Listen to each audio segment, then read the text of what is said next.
Let's see here.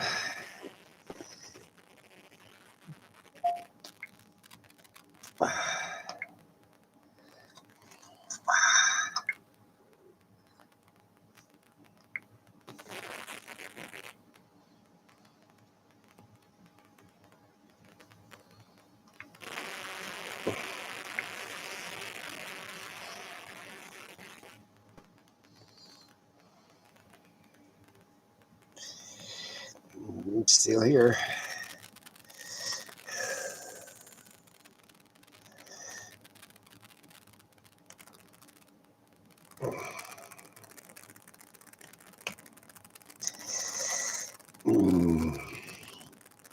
Hello, Mr. Rice.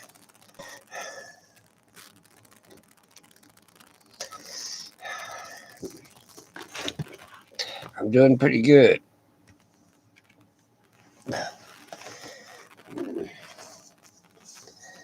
So they're messing with this phone.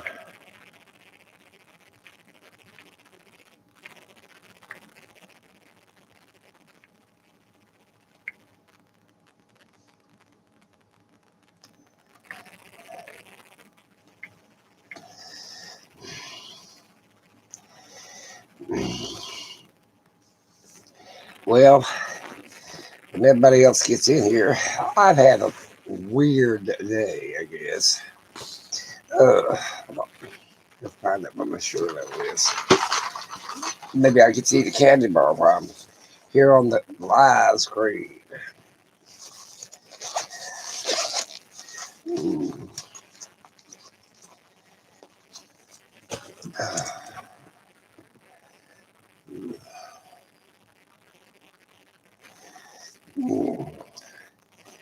Ain't no telling.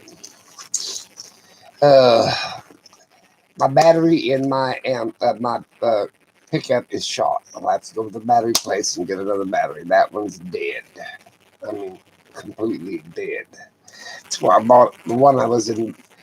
Was it a year or so, about 2 years ago, that I bought at Walmart because I needed a battery and real quick, and it wasn't much good. So there you go. Now I gotta go buy me another battery. Probably do it this week. This week coming up, 149.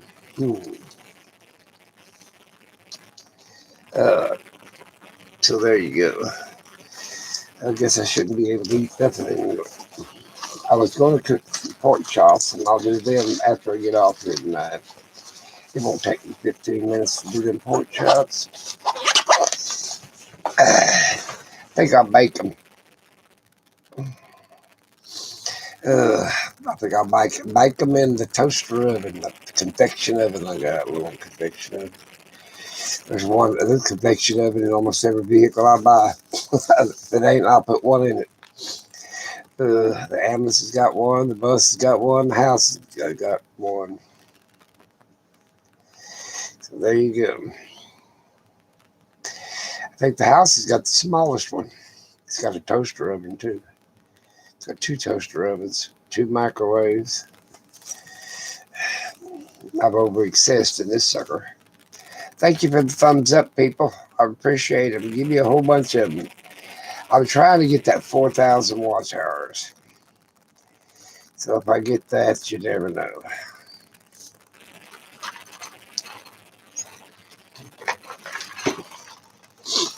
Let's see. I promised to talk about something happy tonight. Well, I'm happy that I figured out what was wrong with that battery, even though it cost me $100 to buy one. Let's see what else. Oh, I'd bumped my head. Now, let me get this fill you in on the past. I had ear transplants, and this one just a skin graft. This one here was a bone and skin graft. So they went down through here and took a piece of bone right above my ear and skin graft and fixed this ear with it. And I had a stent, which is a little tube here, for a while to drain out the fluid. Well, they finally took that tube out. So it started swelling, puffing up here. Well, it like really puffed up. So that's after I bumped it again. It's years later I bump it again and try to make the bed. I hit the casing of the deal on the side of the bed. But anyway, it swelled up there. And last night I was laying on the pillow and it started draining. I guess I busted that little incision open. Should have been well after a year. And it drained and drained and drained. It drained so bad on that pillow while I was asleep, I had to throw the whole damn pillow away. I bet it drained a half a cup of fluid out, and then my side of my head's went down. If you guys notice, this side's like I'm normal with this side now. So that's what happened to that.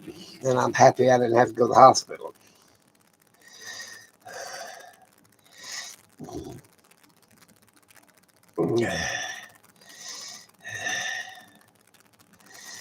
Well, you know how it really takes a lot out of you when you had an infection. I took some antibiotics, by the way.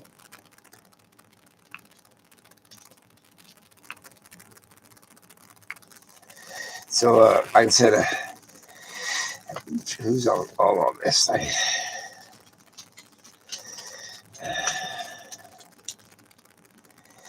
Hi, Jen. Outdoors.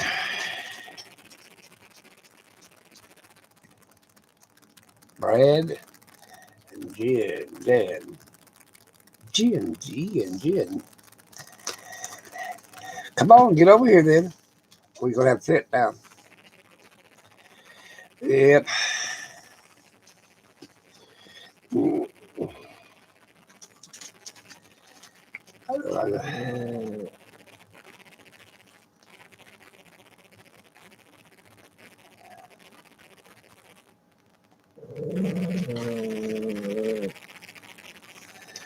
What have I got going over here?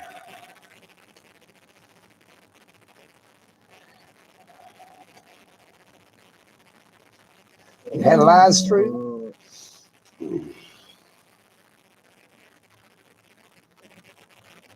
Oh, that's right. I remember. He's a nice guy. I had a talk on that live stream. And what I meant was on that live stream, I'll never get to finish it. There are so many people that's drawing assistance illegally. But the ones that need it, need it. They need to give more money to the ones that need it because they ain't getting enough by a long shot, and slim down the ones that's just using the system. Yeah, that's what I meant. Because that's what, and it happens that way. I mean, hey, I'm not ahead of any government or any office building or anything else. Ralph John used to be the head of welfare in Oklahoma. Him and his oldest, his son, the only child he ever had, him and his wife, and my oldest daughter was the same age. I was there. Basically, we made each other our godfathers and over our children. Ralph John's dead now, but that's beside the point. That's 100 years ago. Everything seems like it's a long time ago.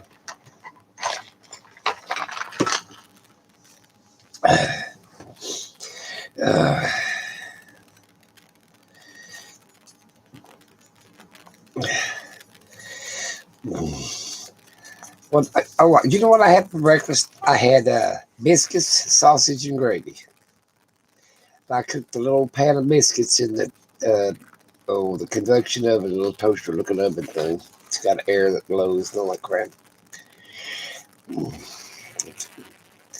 It'd take 10 seconds to cook them biscuits, I'll tell you. They would, well, it was longer than that. About, I don't know, 3 or 4 minutes. It didn't take very long to cook them.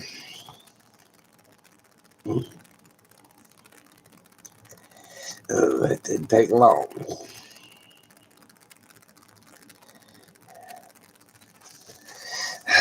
But like I said, There's so many people out of work that was working that the government really needs to do something. I guess it's Biden's turn now. He better get his butt on the ball.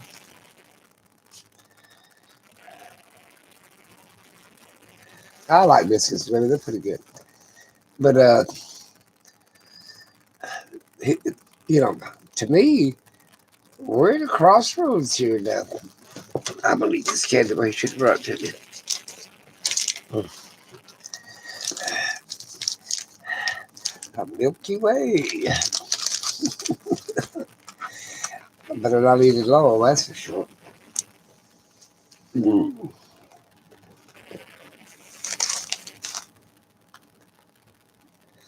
Well, enjoy your meal. When you come back, we'll probably be here. I've got it. It's going to take me 10 years to get my 4,000 hours. But I don't care. Ain't none anyway.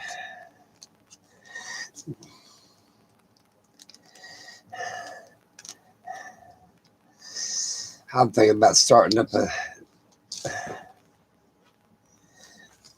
channel, How to Survive.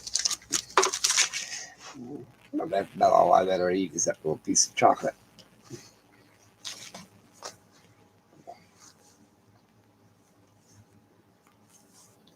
Because it's going to be hard.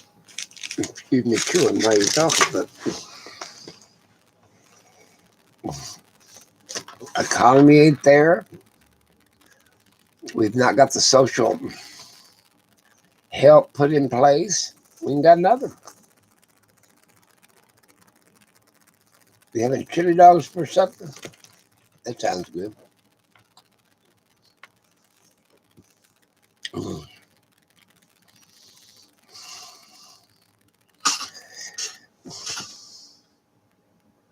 The dogs are going crazy over there. Well, I got 2 people out, the rest of them run off. Now, my phone, I got 1 person. That's all right.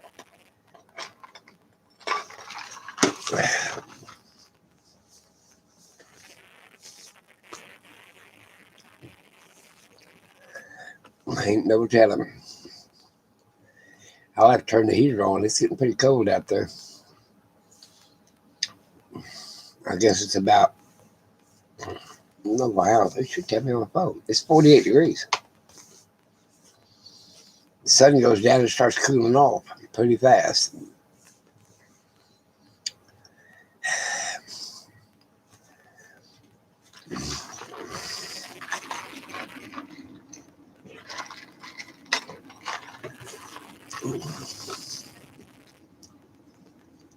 Yep.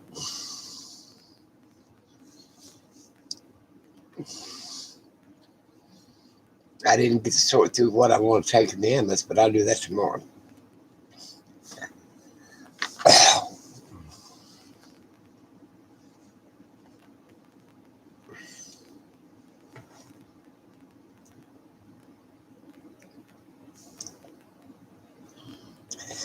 You got your Christmas tree up. Well, I didn't do none of that crap. I'm not going to be here for Christmas, I'm thinking. I'm hoping to be in Arizona.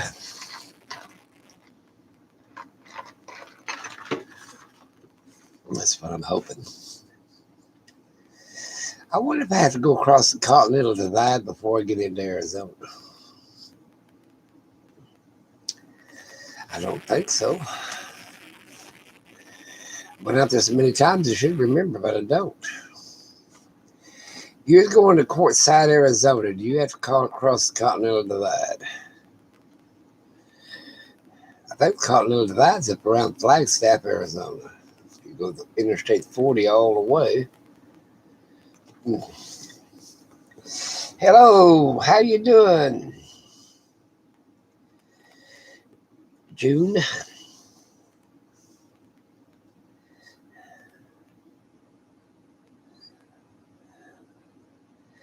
Don't work too hard. I'll tell you that. Don't work too hard. Nobody else wants to do it, work any harder than they have to. I think that times have changed and they're going to keep changing. Now, I think I'm hoping that the ones that have help the ones that have nots. And, and the rich don't starve the damn poor plumber to death. Because they have a tendency to do that. I mean, you can make a little money out there now, but I gotta get some medicine. You can make some money out there, but without hurting other people. But people don't care. Time right now is, like I said, it ain't the time right now to be setting up a new business.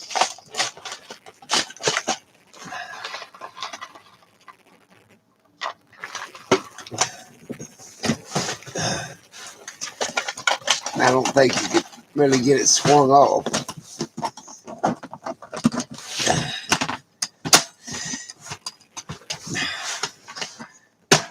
If you had a little extra money, though, you can buy some good stuff out there. Be careful what you buy, because you don't be buying stolen merchandise. Never been in Arizona? Let's see. From here, we go to Amarillo. From Amarillo, we go to Albuquerque, New Mexico. From Albuquerque, New Mexico, you go through Winslow, Arizona. Gallup, New Mexico. First, Gallup, New Mexico, Winslow, Arizona. Head up towards Flagstaff. You actually head south towards Blythe. So you're pretty well on the deal. If you're going to Salton Sea, you have to cross Chocolate Mountain. Is that Chocolate Mountain in the range of the Continental Divide? I don't know. That's how many years ago. It's been 60 years since I've been to California. I guess the road's changed a little bit. How about that? The road might have changed a little bit. I'll look it up on the atlas. I don't like going across the Continental Divide. Now, when we go to my place in Nevada, you're right in the middle of the Rockies. You're right in the middle of the Rocky Mountain chain of the Rocky Mountains. Way up there in high elevation. 7,000, 8,000, 9,000 feet. Yeah. Even the one it's on in the low parts, it's 5,000 something square feet elevation, and that's the low part of the land up there. Then I got one about 9,000 something. Yep, it's up there. Bad I can't breathe. So there you go. There ain't no telling nowadays. Oh, I gotta fix this thing from rotating tonight. It'll rotate all night long, and I'll well, it's still rotated. I guess it ain't now. Yeah, what has anybody done their Christmas shopping? They got it. One person here's got a tree up. I wonder if anybody else has got anything to stick under a tree. Yeah, that's what I'm thinking.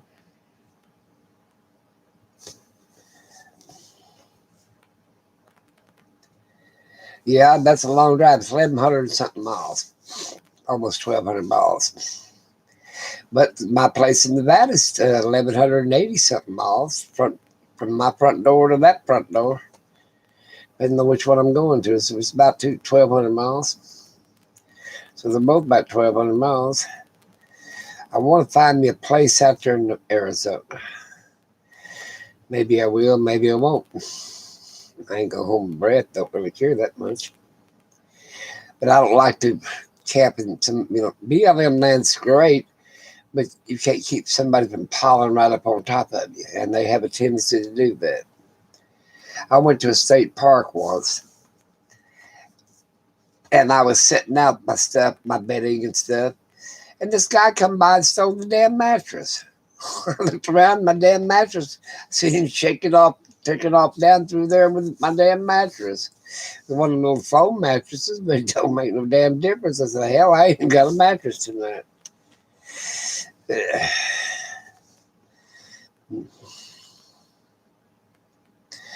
Well, you got some Christmas presents. That's great.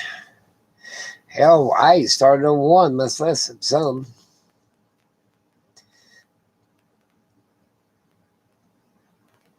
Well, you don't have to spend a lot of money on gifts. That's what happens to people. They think, oh, I got to spend a couple $100 on each person. No, spend $5. It's the thought that counts on any of it.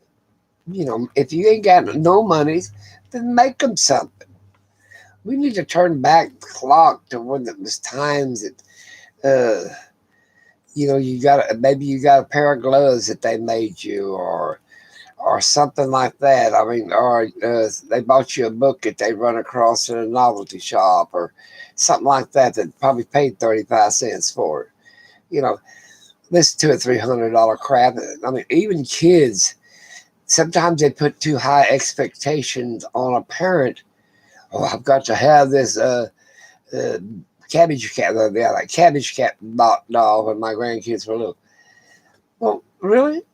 I mean, they do they really need something that took them $3 to make it? You're paying 100 something, 150, $200 for? That's ridiculous. Doll's a damn doll. You gonna spend something like that? You can buy them clothes, something they can use. Of course, kids don't look at it that way, but that's beside the point.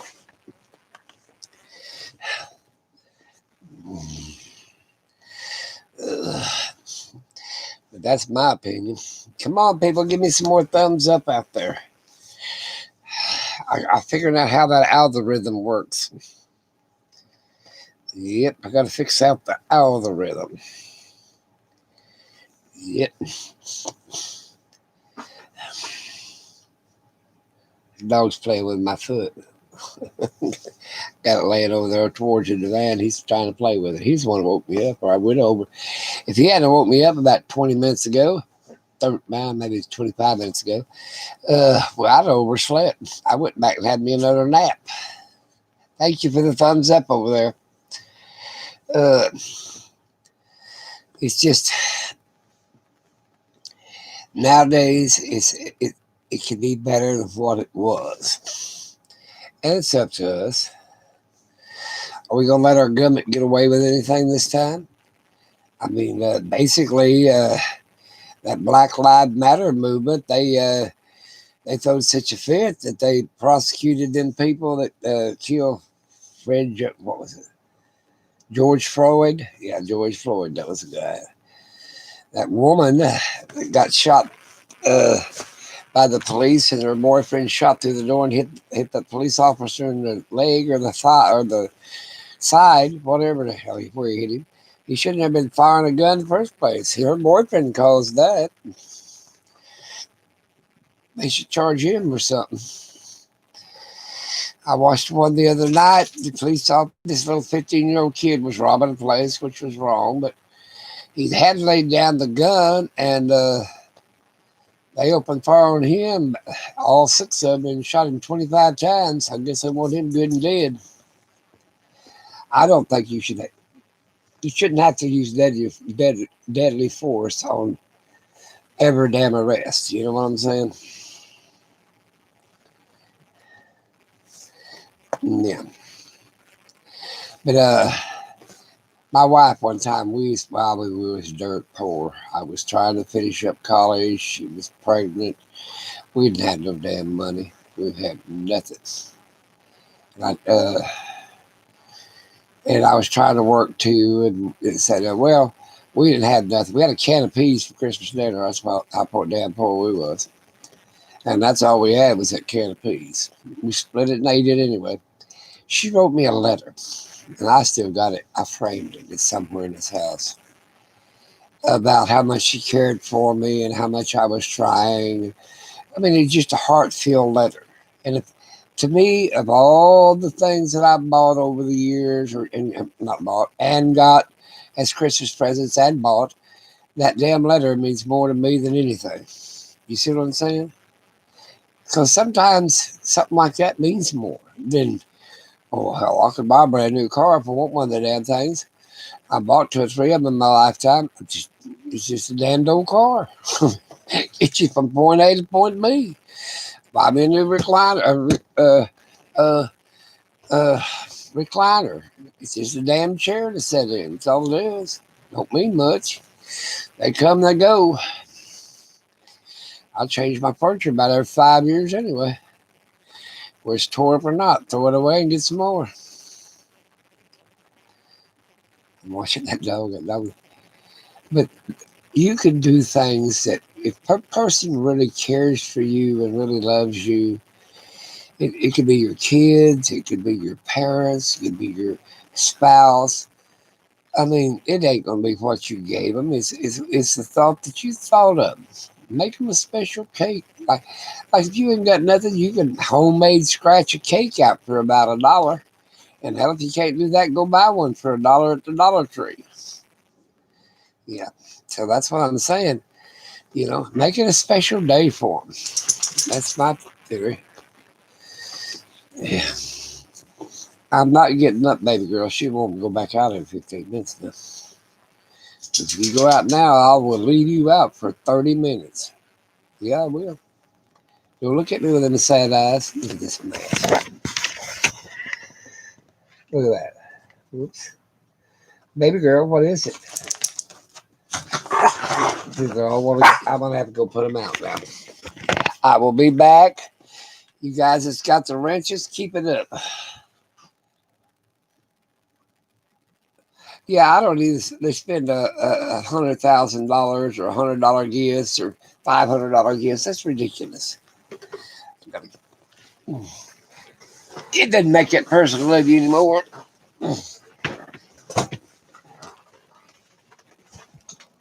I'll be right back. Come on now. Come on. Come on.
Well, I'm back. That's what General MacArthur said. He can come back till after the war. Let's see what everybody said.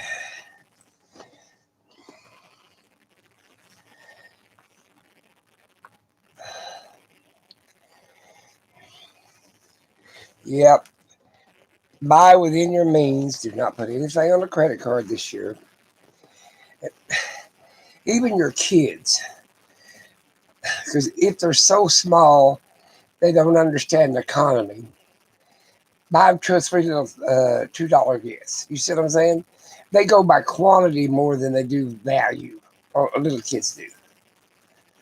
And then if and they get a little older, like 7 or 8 years old, 6, 7 years old, they understand this, due to the disease, and nobody's working, this, that, and the other. They understand, even at that small age. You know, don't be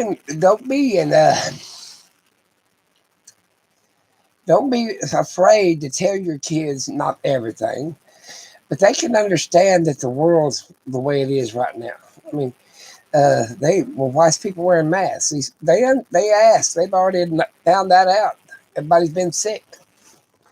Yeah, and they'll look back on it and say, well, that was the year when the plague came through, the great pandemic, and nobody had hardly anything.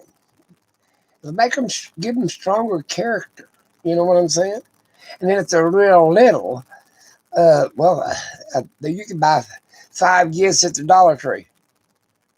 Oh, that year I got 5 presents. If they remember that much, they don't remember what it is. 9 times out of 10, kids can't barely remember from year to year what damn presents they got.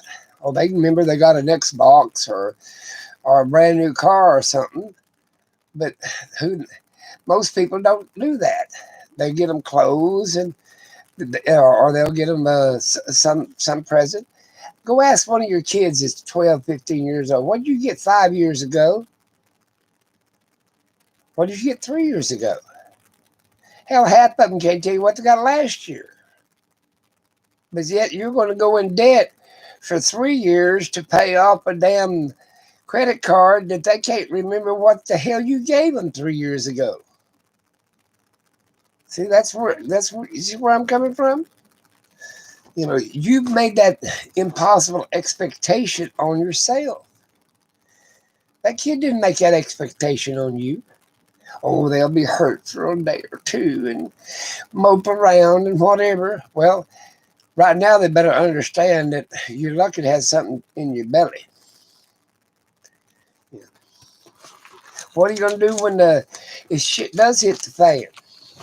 You want to have a bunch of unruly kids like Germany did and turn in their parents to the Hitler Youth, turned into their parents into the Hitler the Gestapo. That's what they called it.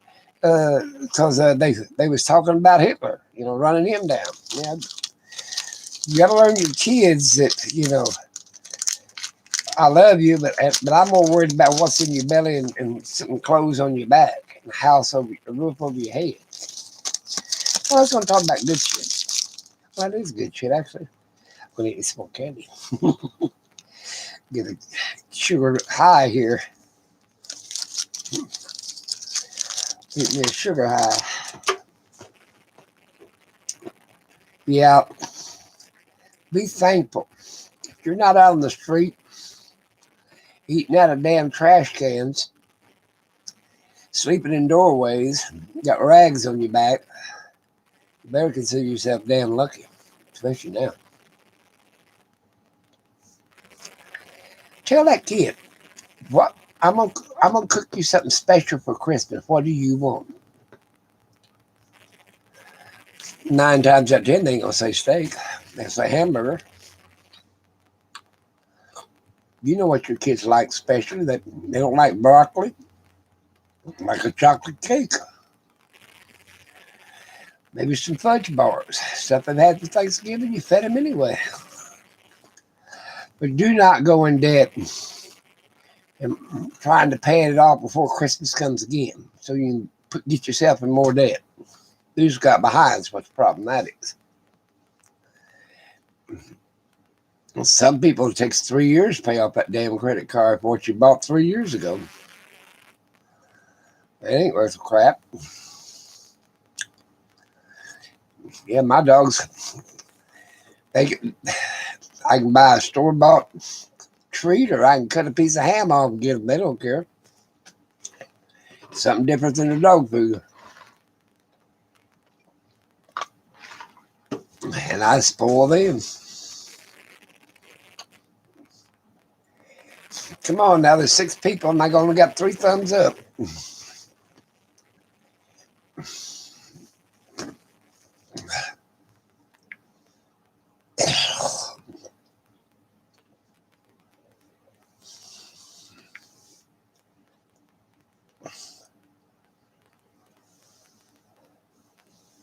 Tell your kids what meals do you like. Well, yeah, that's something that your kids can do for you. If you like rhubarb pie, I don't know who the hell would like rhubarb pie. But if you like rhubarb pie, well, thank you guys. I'm getting clapping over there.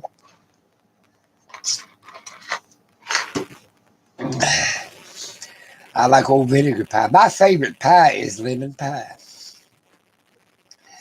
My favorite everything, lemon cake. You know how to make it right. I like lemon. Keeps you from getting the scurvy. At least that's what they told us in the military. Citrus will keep you from getting the scurvy. Yeah. But like I said, if you want to prepare yourself for what's to come, and I'm going to tell you something, if Biden don't swing it, we're going to be in the worst depression, the worst everything that we've had in America since hell, the revolution. You see what I'm saying? There's going to be people worse than the Civil War. You know, economy-wise is what I'm getting at. Not fighting amongst ourselves. They're that crazy. Hell, they're going to kill themselves anyway. But I think if he doesn't get his act together, now could have Trump done it? I don't know. You can't look at the future. But I know about enough of the future. Whoever's in charge this time, they better put their all their knowledge, all the things they can get. Hurry, hush. Here's the pups outside. That's what he's rapping about. He's wrapped up in the floor. But they don't put all the geniuses they got together and scientists and everything else, economy-wise, pandemic-wise, and everything else. We're going to be in trouble as a nation. And when we're in trouble with a nation, every nation in the world is in trouble with their nations. We're liable to have a world collapse. Maybe not to the point where it turns into Mad Max, but you'll have hundreds of thousands of people roaming the earth trying to find food. It'd be like living in them, what do they call it? When people flee a country.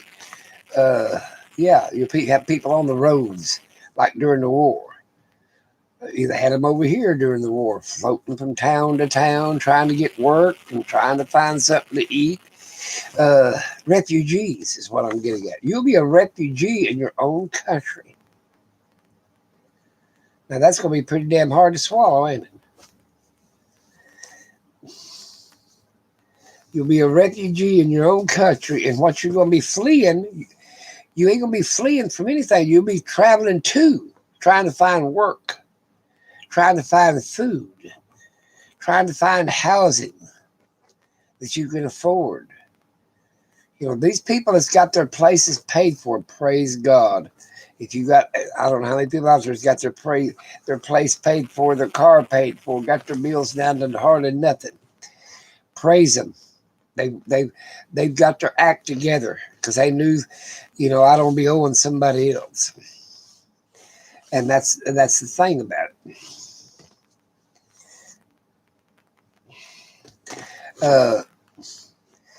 But right now, like I said, if you had a little extra money that you could invest, it's going to be a 3 to 5 year investment. And that's all together to see if the economy comes back. Now, if the economy comes back within 18 months to 3 years, I don't want to keep anything over 3 years, but let's say 18 months. That's a year and a half. You can buy. Now get all your capital up into merchandise. And then when it comes back, you can sell. Because these people that sold their stuff, let's say they had cameras, high dollar cameras, or they had high dollar this, high dollar that, anything, a generator, whatever. They sell this, but within 18 months to 2 years, they're going to start buying some of it back. You see what I'm saying? When the economy comes back, the buyers start buying again, which is the massive public, and the sellers, which are few, start selling again. You know, right now it's a buyer's market. It's not a seller's market. That's my opinion. You know, that's what I've been doing. I've been going to these auctions and this, that, and the other. I mean, you know, I've not bought much off of individuals, but I bought a lot off auction houses, and I'm putting it up in my shop and my barns and my sheds and stuff. And then when the economy comes back, I'll be start selling some of this stuff again. And that's why I said I don't depend on Social Security. I don't depend on my pension. I don't depend on nobody but myself. Guess what? It's myself's problem. You think it's the government's problem that you didn't eat supper last night? If you was in that situation, you think the damn government gives a shit? They're only going to give a shit if you start rioting, and they're in charge of keeping the civil peace, like a mayor or a court, a judge, or the military, or whatever. That's the government. They're only in charge. They help very little. Well, that's FEMA's problem. We'll just ship that over to FEMA. Well, hell, FEMA's going to put up these damn barracks and stuff for these homeless people. Be like FEMA camps. These old Walmarts and Sears stores that got closed down. Come on, common sense. That we didn't have a concentration camp. We had an internment camps over here for the undesirables and the Japanese and the Chinese and stuff. We put them in internment camps, and we put a lot of white people in there too, which we called it the poorhouse. Put them in the poorhouse or reconstruction camps to get them. And that's what Korea is doing right now on some of the people up north that they're Muslims. They're putting them in reconstruction camps to get them the right attitude. Well, if you beat them enough, to starve them enough, they'll get the damn right attitude if they want to eat. You see what I'm saying? And what don't gets beat to death.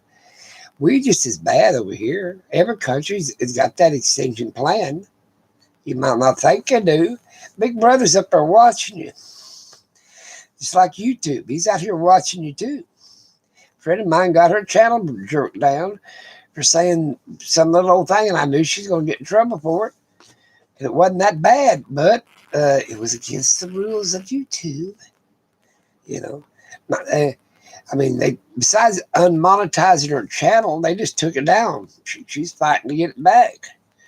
You know, and it is their platform. Boy, you didn't go out with the rest of your family.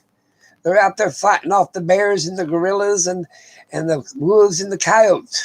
He said, I don't care. I'm going back to bed. My big bed. They're on the porch. I hear them. They're right there to the back door on the porch.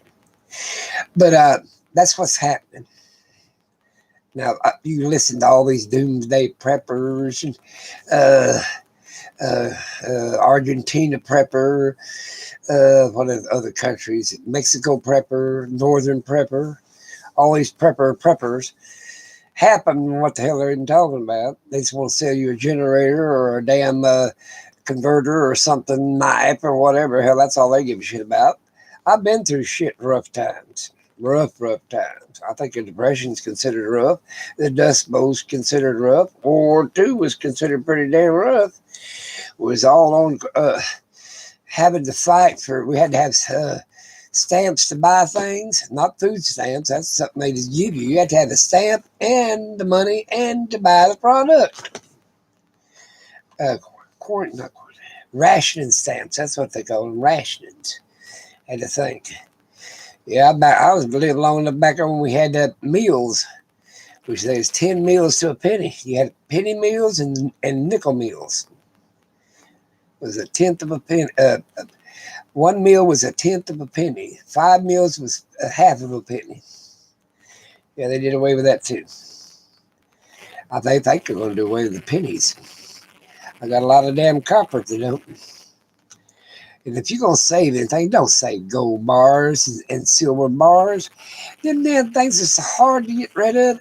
You got to go to a gold place that deals in gold and silver, and you're going to get screwed out of that because they're going to tax you on it and all this. If you're going to deal in gold, get rings and jewelry. If you're going to deal in something that you get your money back, deal in change, coins. You know, and I'm not talking antique coins. I'm talking regular quarters that you can get 50-cent pieces and all that good shit. I've got silver and in quarters and 50-cent pieces and dimes, Mercury head dimes.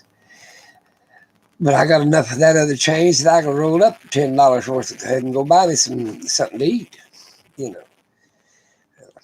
And hell, God forbid the house burned down, my damn change is still in them buckets, them big barrels. I can still roll them out. I doubt if it melts it together, it'd have to be over 2,000 degrees. And I think a house can burn down without it being 2,000 degrees. They call it hot money. But if you really want to get on the ball, let me see. How to read. You need to start putting up stuff. And it's never too late to become a prepper. And I think the word prepper is bullshit. I think off-gridder is bullshit. I've got a channel name, off-grid. Let me see here.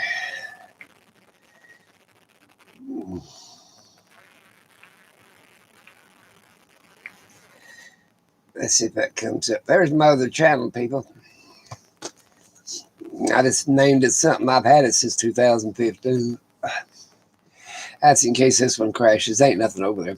But I plan on putting some stuff over there like Wake Up.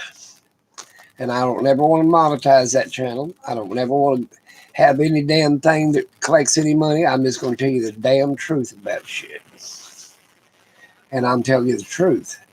You need to do what you can. Buy the extra damn packages of spaghetti. And hell, and then buy your spices. If you didn't have nothing but water in the damn package of the spaghetti, you can put enough seasoning in that damn spaghetti that you cut it up and eat it. You don't have to have no meat to go with it. Well, if you found something roadkill, you might throw that in there if it ain't swollen up on a damn road. You know, hell, nothing else. Raise you a bunch of mealworms and put in the damn thing. You can eat mealworms, it don't hurt you. Hell, they eat grasshoppers, don't they? Hell, I think China eats cockroaches. But even if you didn't have nothing, just put you some basil in it that you can grow. You can put all kinds of stuff in. You know, put your tomatoes, throw a tomato in there. Anything to season that to fill you good up at night. My kids still remember flat pancakes. It was rough. But it was only rough for one day. I took some shit down and hawked it at the hawk shop, and they ate good the next damn night. I had loaned somebody some money that was supposed to give it back to me, and I said, "Now you got to give it back to me Friday when you get paid." I think it was Friday. They didn't give it to me. Well, that made me run real. Well, we had a little food Friday. Well, Saturday, by Sunday night, we had nothing but flat pancakes. That's a little flour and a little water. But come Monday morning, I took a load of shit down at the hawk shop. So I've trusted other people, and they've always let me down. Trusted myself, I at least can say I'm doing the best I can. You see what I'm saying? Now, if you want to get, buy a $100 knife, you're the biggest damn fool I ever heard in the damn, and I ain't supposed to say that. You ain't supposed to call nobody a fool. But you ain't as smart as I thought you was. You don't need no damn $100 backpack to bug out with, you know. I mean, hell, people that go look at what people do, what they've got when they're fleeing their country. They put their shit in a damn pillowcase. They wrap it up in a rug. They put on 2 or 3 layers of clothes. You see what I'm saying? You know, sew their valuables up in the hem of their garments. Hell, that's been back since the biblical days. They didn't have that $100, $500 backpack and all that fancy gear. If you got it, that's fine.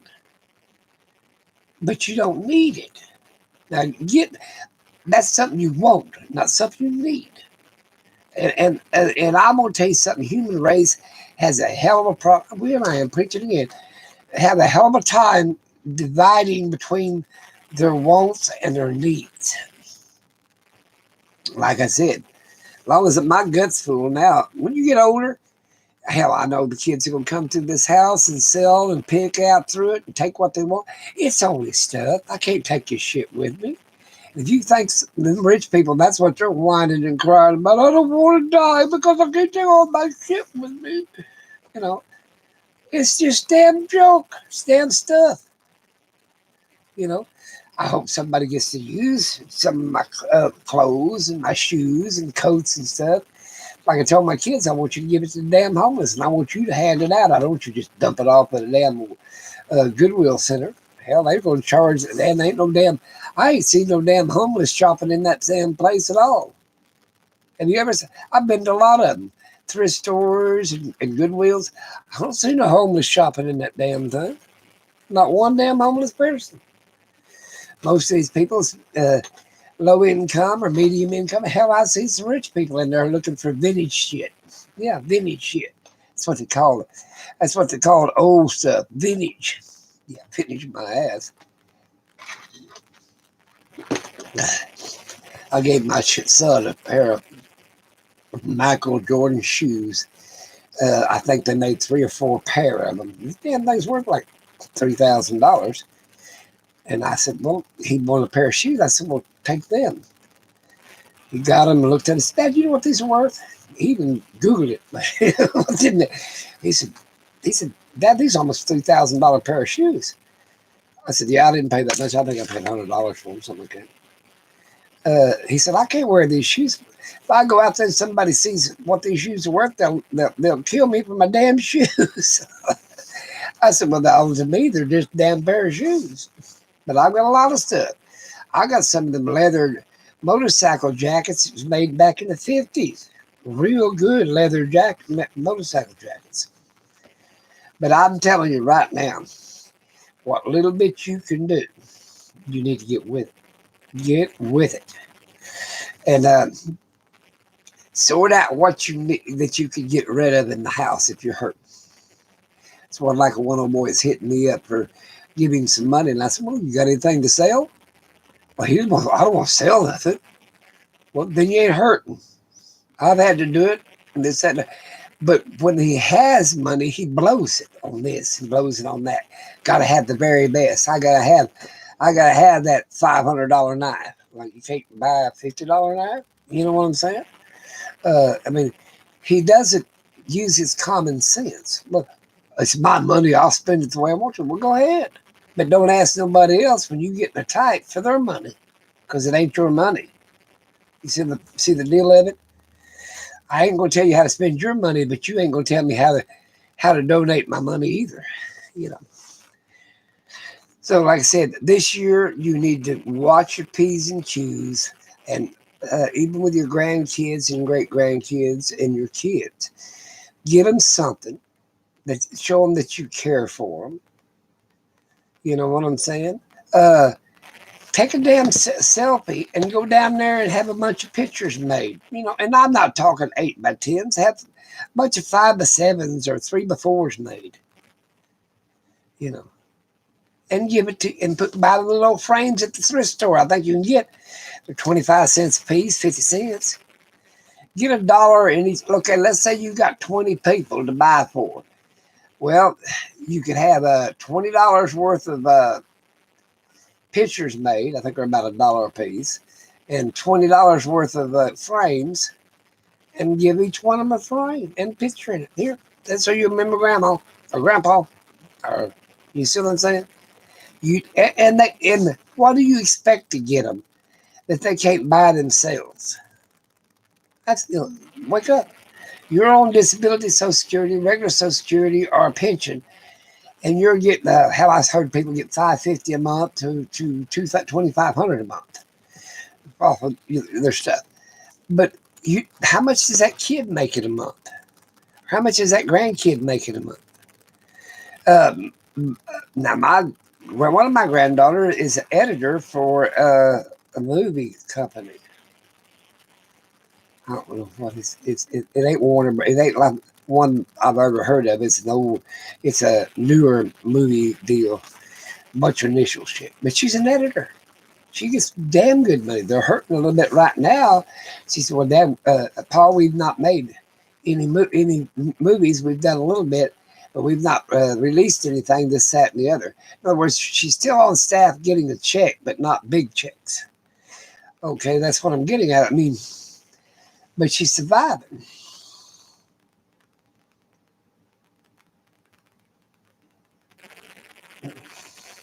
Well, that's what I'm saying. That comes first. The house payment, God forbid. Because because you can get thrown out. This one guy, felt so sorry for his ass, and but I seen him on the TV. That's what it was. I mean, I didn't know him personally, but I felt so sorry. He had a 40-year note on a house, and he had lived there and paid it faithfully for 27 years, 28 years, and he was getting evicted. He was putting his stuff. He said, if I sell, he had a little bitty tiny motorhome, him and his wife, and a nice little pickup. He said, well, if I sold my motorhome, which was paid for, and my pickup, it won't be a year or 6 months, or about 6 months, that he'd still lose his house. So he sold everything he could sell in it and gave a lot of it away, and he was moving into that travel trailer. Now, he never intended to do that. I'm going to put you outside, too. Be right back. Dogs come first. He'll sit there and stare at me till I get up.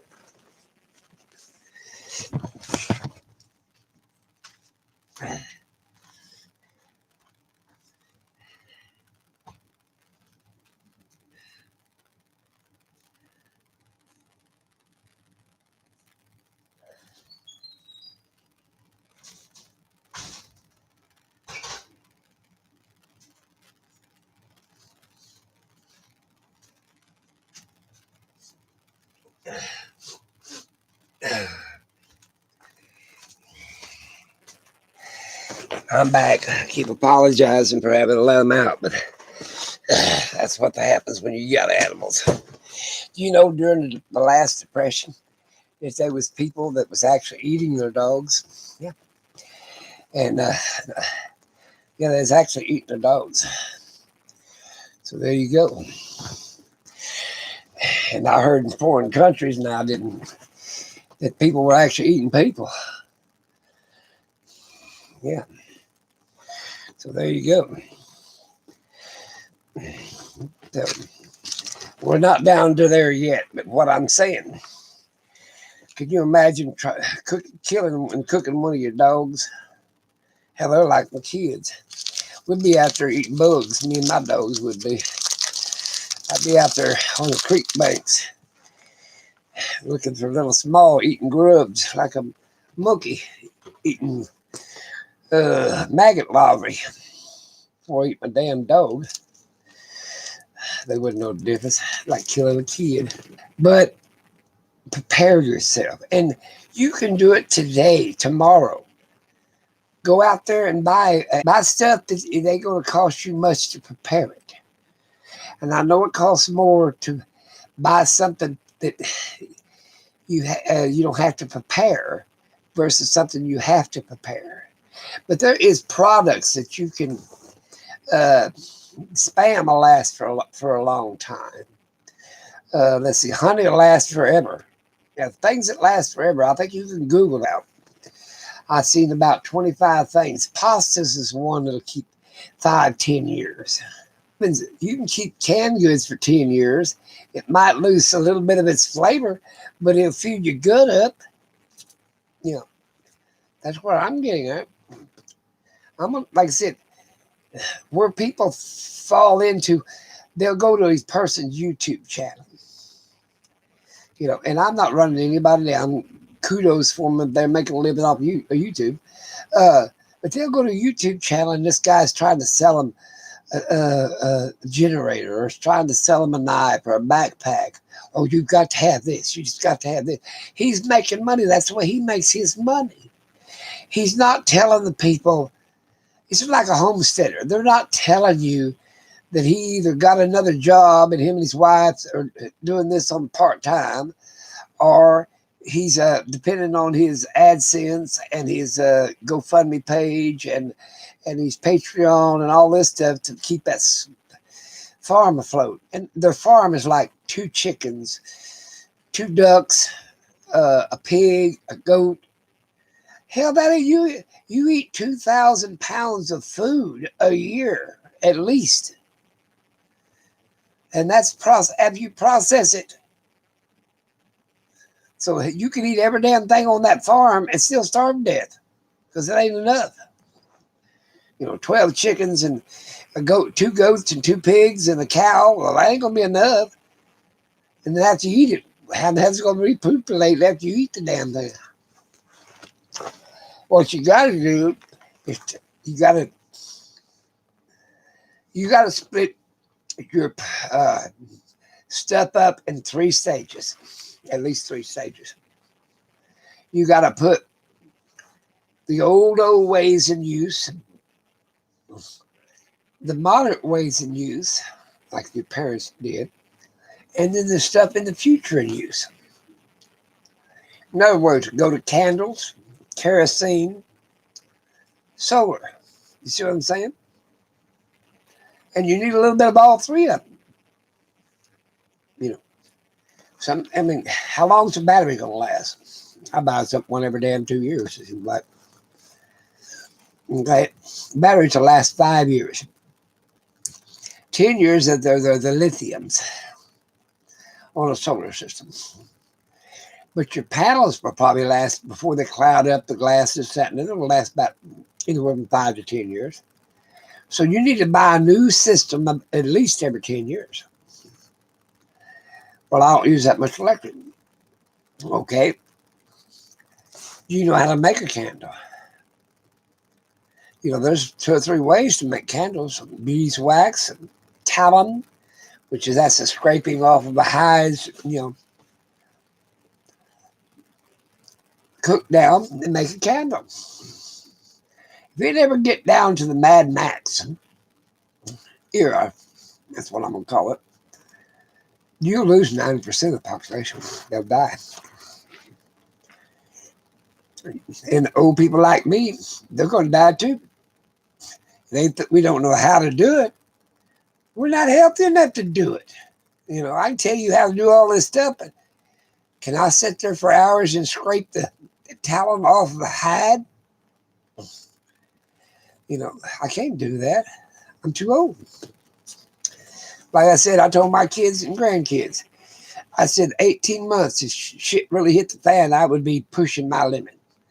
And in that 18 months, you better pour everything I know out into a book or whatever, so you'll know how to survive. And I've got a lot of it wrote down, and I've got a lot of it on CDs and on them sticks. Let me get over here. Somebody's talking to me.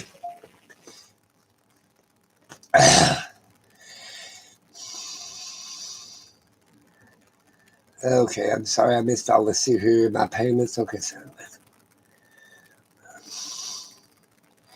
Hey, lost on land. We know how it is. If we only had a van, we can make it in that sucker. I can make it my ambulance.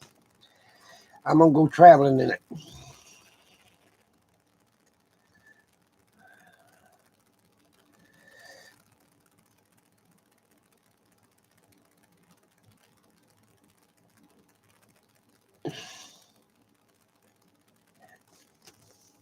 Thank you. I'm just saying, cherish these old people. We've been there. We've had to use gasifiers on a. We've had to make a steam engine because we didn't have no gasoline to put in it. That was even going at night and stealing drip gas from the old oil wells. Oil well pumping up. They'll drip out a gas we call drip gas. You might sit there all night long. Couldn't do it in the daytime because the laws would get you. But you sit there all night long. If one was dripping gas pretty good, and it ain't really a good gas. It's like have more oil in it than gas and has a little water too. But anyway, we used to burn that old drip gas. You sit there all night to get 5 gallons. Not that you didn't have the money to buy gasoline. You didn't have that damn little sticker that went with it. I mean, they rationed gas for the war. And then over in Europe, everybody used a gasifier. Yeah, they made their own gas. I can make 3 different kinds of gas out of wood. 3 different kinds. I make regular gasoline. I can make more than that. Kerosene, coal oil is what you call it. And then I can make regular gas and diesel. And then I can make like what I call a fume gas, like propane. Yeah, because gas don't burn, liquid don't burn. It's the fumes off of gas that burns.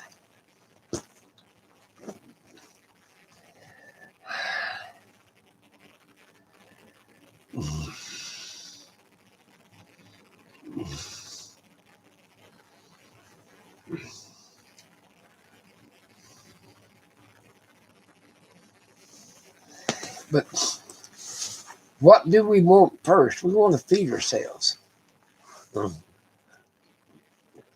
Buy a bunch of stuff. They said, well, flour only, processed flour only lasts about 18 months to 3 years. And then the boll weevil gets in and all of it. But you can take corn, you can take wheat on the kernel and mill it down. It's like an egg. I can make an egg last 2 years if you don't wash it. If you wash it, I can't make it last that long. So more things are processed, the less they last.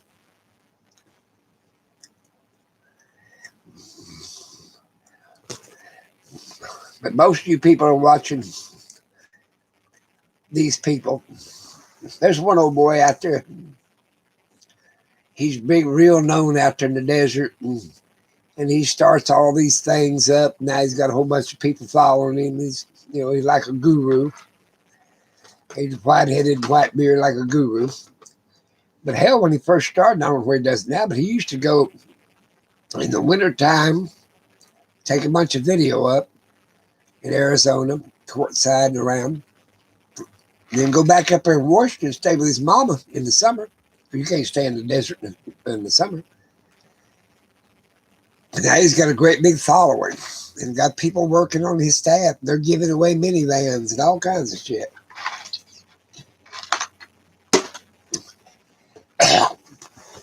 But he made it. I mean, now guess what he did? He bought him a piece of property. He bought a piece of property, and his donation people paid for it. You take any of them. They start off in a car. They move up to a little regular van. Then they move up to a Class C. One of them Tonderogas or whatever, Class C. And then they move up to a Class A. And then they move buy a house. They're wanting the same thing that you got. This is what's so damn funny. Yeah, but they're telling you how to live in a damn van. If you had to live in a van, there's nothing wrong with it. But don't get rid of your home to move into a damn van. What you got to do is take off. Like me, I love to go camping, man. I might go 3 or 4 months. But I like to come back to my home too. And when I get older and older and older, I'm gonna need nurses to come in. I'm gonna need people to come in and take care of me. Hell, I need Meals on Wheels come drop me a meal off. You think they're going to drop me a meal off in the middle of the damn desert and me living in a van? They can't even send a nurse out to that place because it's not an established house. You have to have a kitchen, a regular kitchen, for them to come in and clean your house and things that you're qualified for, but they won't give it to you. I'll tell you what, a homeless person can't even hardly get it. They can't. Well, we did every once in a while, but most generally they can't even get food from the food bank. You got to have proof of residence. Well, they ain't got it. You got to show me your electric bill and a bill with your name on it. You got to show me. I volunteered down there. Okay, you got to bring in and show me how much you made last month, where it's a Social Security check or whatever, and then I can help you. Yeah, how about that? Can't help the homeless. Hello, Mr. Rape Rice. Oh, I like that. I love eggs. Me and eggs get along great. But it's great to run around in your van or run around and even work part-time. But you need a house when you get older, And these people here, what was that guy's name? He said Bob Wells or something like that. Bob something or other. Maybe that ain't his name. But anyway, he bought him a piece of property when he gets old. Gets old to me, looks like Whitehead, look like Moses. But he's gonna get off the circuit and move into that house when he gets old. Yeah, bought him a piece of property. You know, he'll have him a little cabin or whatever. You know, some of the state can send out a nurse and therapist and all this other good shit. You know, it happens. Don't let them pipe you full of bullshit lies when they're just trying to work up to what you got. You see what I'm saying?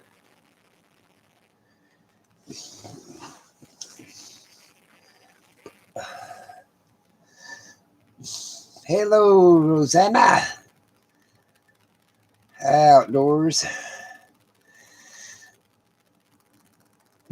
Yeah, eggs, cheese, and sausage. Got a good plate full of food.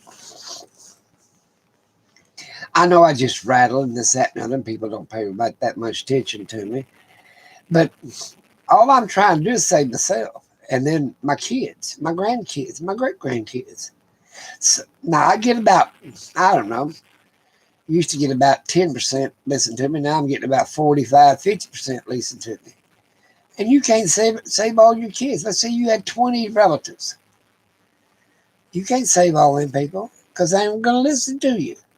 Oh, they're going to listen to you when my back starts thunder erosion and they start looking at a Thunderdome. You see what I'm saying? But I've got, let's see, my daughter, one of them, well, two of them. My daughters are all right. The son started listening to me just lately. My grandchildren, I got one, I think. Well, maybe three out of all of them. But one's real serious.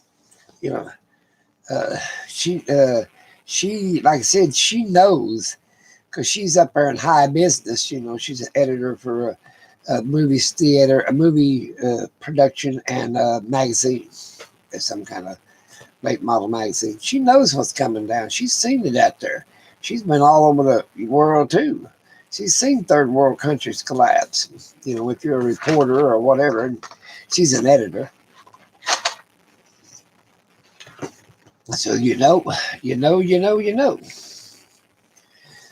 don't know what's wrong with this phone.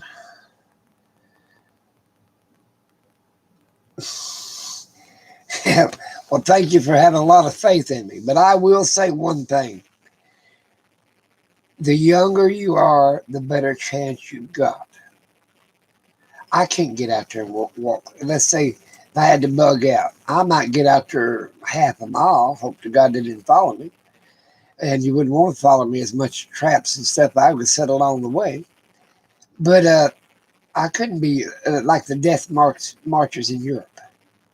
Yeah, the Chinese death march when they marched them out of the Philippines, the soldiers.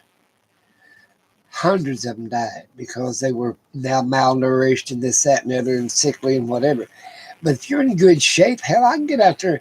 When I was young, and I walked 25, 30 miles a day. Yeah, it's like I said about Katrina.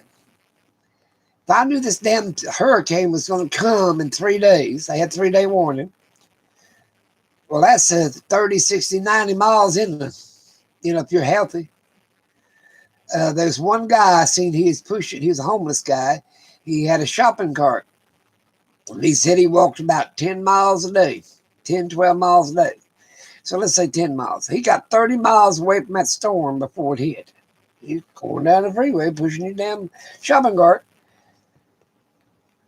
But the people said, oh, I'm waiting for the state to do something, come by and send me a bus. And poor people in the nursing home all around. Well, I'm going to tell you something. I had a loved one in a damn nursing home. Know this damn storm was coming. I'd go get them. I don't give a shit if I had to put them in a shopping cart and go be walking down the damn freeway. I'm getting them out of harm's way and into safety. I mean, what the hell is wrong with people? Are we so well trained that we are waiting for somebody else to do it for us? Waiting for the government to bail us out when we know damn well that they're not going to? You're sitting there watching right now a president that don't want to leave the office. He's claiming all this stuff, which they haven't got any basis on, which true or not, they ain't got it. It ain't standing up in court yet. You got a president coming in there that was a vice president Okay, and he's got his agenda. They all got their agenda, but how much of it is going to involve you? That's, I mean, it ain't bad. There's a difference between a recession and a depression. Recession's my neighbor's out of work and he's hungry. Oh, piss on my neighbor. Wait a minute, that's a recession. Neighbor's out of work. A depression's I'm out of work and I'm going hungry. You see what the difference is? A thin line. It's like a hair, a strand of hair. It's just, or a little strand of silk. It ain't gonna be long till you're on that damn collapsing candle that's burning from both ends, and you don't have no damn pot to piss in the wind to throw it out of either. So therefore, if you got your place paid for, or any place paid for, I don't give a damn if it's a motor home or a damn travel trailer or a damn backseat of a damn 59 Buick, you know, at least it's something to get you out of the weather. Okay, let's see what's up on there.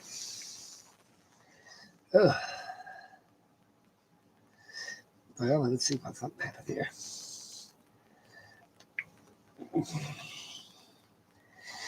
Okay.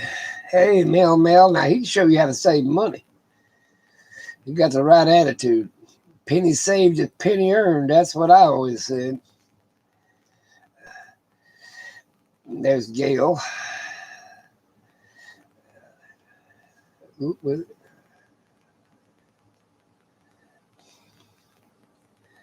I had a 56 Buick. Let's see. Hi, RV. Okay. Hello. Okay, but what I'm getting at, where is it at the point that you become worried? There's a lot of people that ain't worried right now. I'm not worried. I save money. I get a little pissy ass checks that come in. I've got a little bit of business dealings. I get off my ass and buy what I can, resell what I can. I mean, I shouldn't be able to have to do the damn thing. At my age, you shouldn't have to start up a second and third business, you know. But I know damn well I've been hungry in my life. And it was my fault that I got hungry. Because basically I was too damn young. I was 10 years old. Didn't understand how money worked.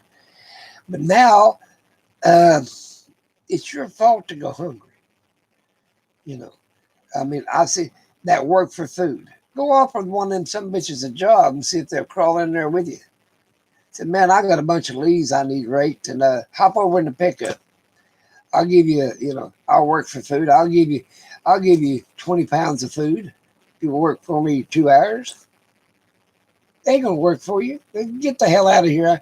They're making, some of them, this before this pandemic hit, some of them are making $1,100, $1,200, $1,300 a day.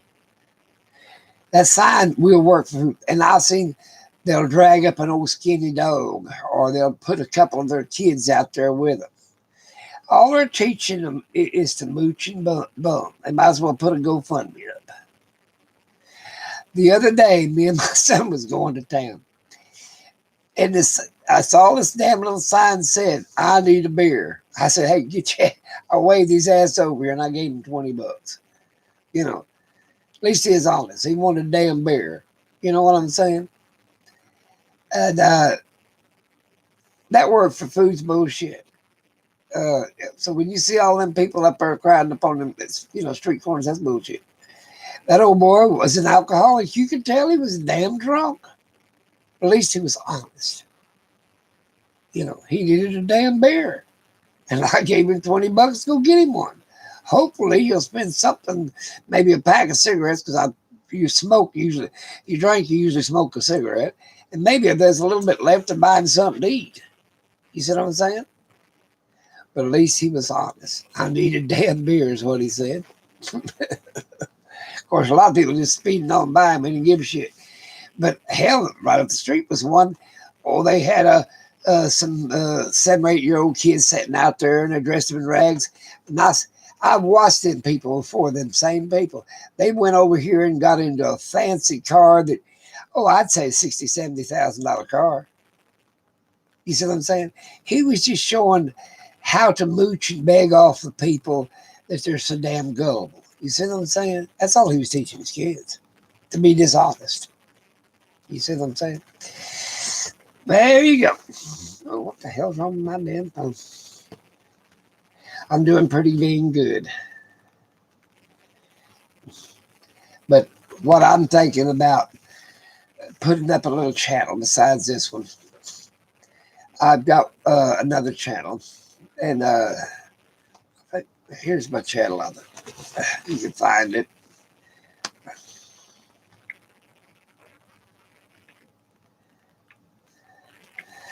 I'm thinking about putting that channel up. That's what I'm thinking about. And they take it down, But that one woman, they took her channel down. I don't, like I said, I like my channel, Argue Lucky, and I talk about everything. But it's hard to get to the nitty gritty if you're worried about them taking your channel down. Of course, I mean, is it going to matter about my livelihood? Hell no. Probably start another one next week. But the point about it is, because I mean, hell, like I said, I can't get one monetized. But the point about it is, you've got to prepare yourself for the future. And like Mailman, you need to go over there and watch his channel, because he'll show you how to take $1 and then maybe raise it up to $2, or start off with a $10 and bring it back down to $1. At least it's a little money. You know, that kid of mine paid, let's see what he paid. Can you see that? He paid $1.39 for this candy bar that I shouldn't be eating in the first damn place. But even at his age, in the 50s, I know he's trying to be good to me, but you don't need to buy that. I mean, hell, make your candy bar. Show you how to make candy bar. That damn caramel ain't nothing but crystallized sugar and milk chocolate. Hound, you can buy a whole bunch of milk chocolate. And that other damn thing is a marshmallow chocolate blend on the filler in it. But they don't think nothing of it, paying $1.50, from $1 to $1.50 for a glass of water, or a damn candy bar. Or I'm going to stop at McDonald's. Well, you spend $10-12 there. Go home and cook you an egg and a slice of bread and maybe a strip of bacon. You ain't got $1 in all of it. You see what I'm saying? That's what I'm getting at. I'm going to have to make me a pop. What is wrong with this? Do I like this channel? Yeah, I love my channel. And I like everybody's channel that's come to. But I made that little channel there, and I've had it for years. I've tried. I had one deal. There's no need to be poor in America. I put up things that show you how the common man could make a damn good living. Well, that channel didn't take off. Let's see. And then I showed how to be a prepper, a real prepper, not one of them damn showboats. Things that you could put up, this, that, and the other, blah, blah, blah. There's about 15, 20 things that never expires. Honey's one of them. They make grain and stuff, wheat grain, out of the pyramids. That's 2,000 years old. I don't plan on living that damn long to have to eat food 2,000 years old. Mine's 30, 40-year life. That's plenty enough time. But I've tried different things on that channel. And like I said, I just, now my channel here, I'll talk about anything and everything. But, and crafting, painting. Oh, I tried a painting channel over there showing you how to paint. I took everything down that was ever on that channel. But the point about it is, right now, I've been preaching, be prepared for 20, 30 years. This is not new to me. When you've been in it and seen third world countries, go watch you some newsreels about third world countries. And they bitch about the Obamacare, okay? It was trying to be a socialized medicine. But every country in the world except us and an island out in the Pacific, some of them damn little Tanzanian country or whatever, TD or country or whatever, all the rest of them's got socialized medicine and private insurance to go with it. And then they'll come to America and get cosmetic surgery. You know, they go to Mexico to buy drugs. Well, it's a socialized medicine. Why do you think the damn medicine? You go over to Mexico to buy the medicine, like cross the counter medicines and shit, antibiotics for one thing, blah blah blah. It's because it's socialized medicine. That's how come it's so damn cheap. You know, the same drug manufacturer makes ours, like let's say Bayer at the Bayer company, that makes theirs. We just got so damn many bullshits on it that it costs us $20 and it costs them $1.50. You see what I'm saying? It's our own damn stupidity because we're a capitalist country. We need to be a capitalist country. Don't get me wrong. You know, supply and demand. I can understand that, you know, but there is certain things. Government regulations is only good. See, we call us a capitalist country, but you can be charged for uh, uh, what they call it, gouging somebody when, let's say, if something came out there, let's say there's some kind of shortage on gasoline. Well, you can't charge them $7, $8, $10, $12 a gallon. You can only go up 15 to 20%. See what I'm saying? Even the capitalist country ain't a true capitalist country. They can put regulations on it. You see what I'm saying? Yeah, same thing. But the point about it is, if it was a true capitalist country and I had the only can of peaches and I wanted $1,000 for it in a grocery store, and if you want my damn peaches, you pay $1,000 for it. You got it? Well, it ain't that way. They can only go up 15 to 20% in an increase. You see what I'm saying? It's like what do they call that? Something like you rent a place. Your landlord can only go up. I think it's 2 or 3 times a year. I think it's 2 times a year. I can't remember, but he can only go up 10 or 20% of your rent. He can't. He can't do like 1 month you're paying $300 and the next month he said, "Well, I'm going up to $900 a month. If you don't want to pay that, you need to get your ass out." No, he'll go up to 310, 320. You see what I'm saying? And that, but they still call it a capitalist country, but it's still regulating what the man could rent his house for.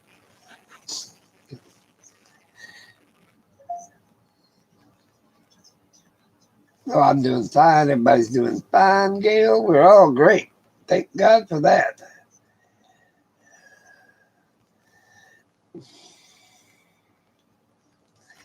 It's just, where do we want to draw the line? And we call ourselves one thing, but we do another. We call ourselves a free country, but we ain't free. There is so damn many rules and regulations on the American citizen that it's unreal. Oh yeah, paying income tax is a voluntary thing. Try not to pay the damn thing. You can't get a job for one thing because they want your Social Security number. You see what I'm saying? You can't get any assistance. They want a Social Security number. You can't get this, but it's voluntary. You can app out of your Social Security. But okay, another thing. Everybody stages up to where they think they're free. Well, it's easy to think that you're free, but when it boils down to it, how damn free are you? Really, how free are you? Can you start a business without meeting all these criteria? Yeah. No. Got to have workman's comp. Got unemployment tax you got to pay. Got to pay their Social Security. You cannot start a business unless you meet these criteria, unless it's just you working, and then they want you to be insured. See, that's another criteria. Before you come on their property, let's say you're cutting trees down, this, that, and other. Well, they want you to having $10,000 to $100,000 worth of insurance in case you drop the damn tree on their house. You see what I'm saying? Or it's like a mechanic shop. They want you to be insured. That's why everybody gouges everybody. And then you got a bunch of crooks. And we're talking sometimes dealers. It don't matter who in the hell the crook is. They can be high dollar crooks and or low dollar crooks. shade tree mechanic or a damn Ford dealership. It don't make a damn bit of difference. You run across the crook, there's a crook. I'm gonna make me a pop. Die of thirst.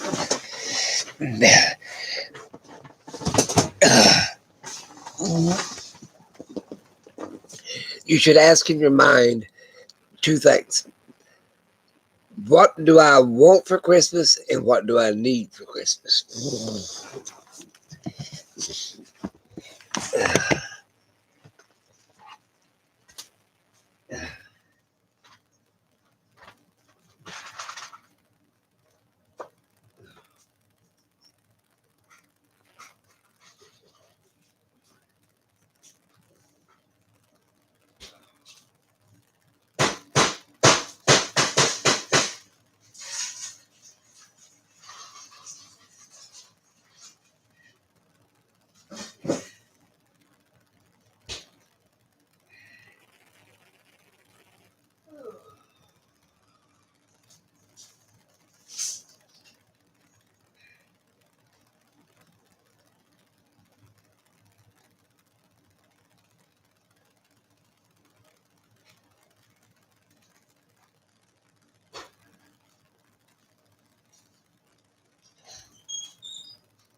I'm coming, dogs. Hang on, I gotta get my cat. See if these people, and I'm gonna give you guys a treat. Because that you went outside for a while. Sit down. Baby girl here. Here, boy.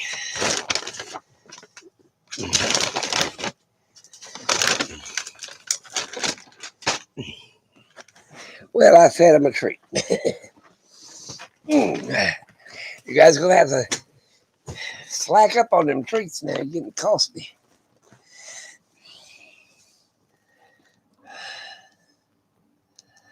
I gotta see what somebody said here.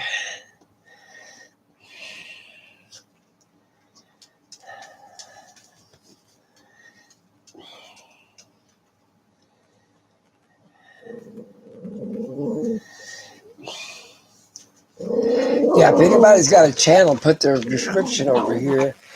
Not only I will sub it, but a lot of these people will sub it over there. Yeah, they just like come to my channel.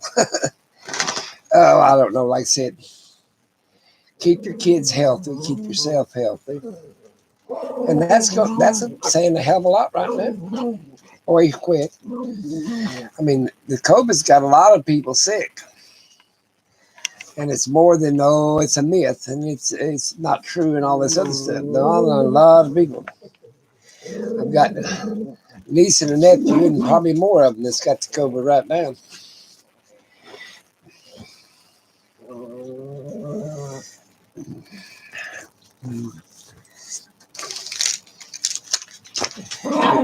You're not getting my last of my candy bar either, dog. Chocolate ain't good for you. Neither is grapes.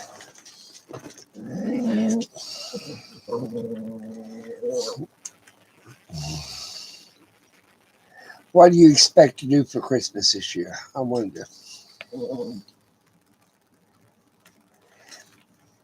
I'm not going to do that much. I'm anticipating a hard, cold winter. And it's going to put the financial strain on a lot of people to expect to have Christmas. It's like Thanksgiving. We ain't got hit yet with that super spreader yet. I look for it to hit in about 2 weeks. COVID will be on the increase. And a lot of people ain't going to pay attention. Hell, if their damn wife or husband dies, I mean, then they might believe, I guess COVID's real. Jesus Christ. How many people out there really believe that COVID's real or COVID's not real? No, I'll get one better than that. How many people out there believe it was a man-made illness or disease?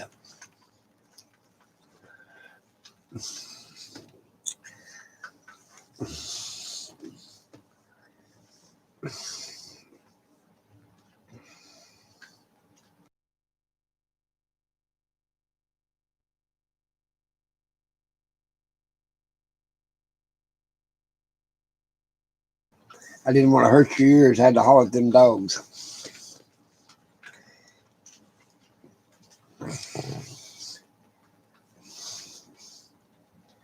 You believe it's a man-made disease, huh? Possible. I believe it's a disease from the Ice Age, back before the dinosaurs or after the dinosaurs. Now, it could have been man-made after they found it. You know, they might have been. I know damn well it's man spread. They spread it. That's for damn sure. Now, did they spread it on purpose or not? Hell, I don't know, but it seems to look like they did. Yeah. It's a wonder we make China pay for it, and not us, but the whole damn world. Because hell, every damn flu virus and this, that, and the other is coming from China here in the last 200 or 300 years.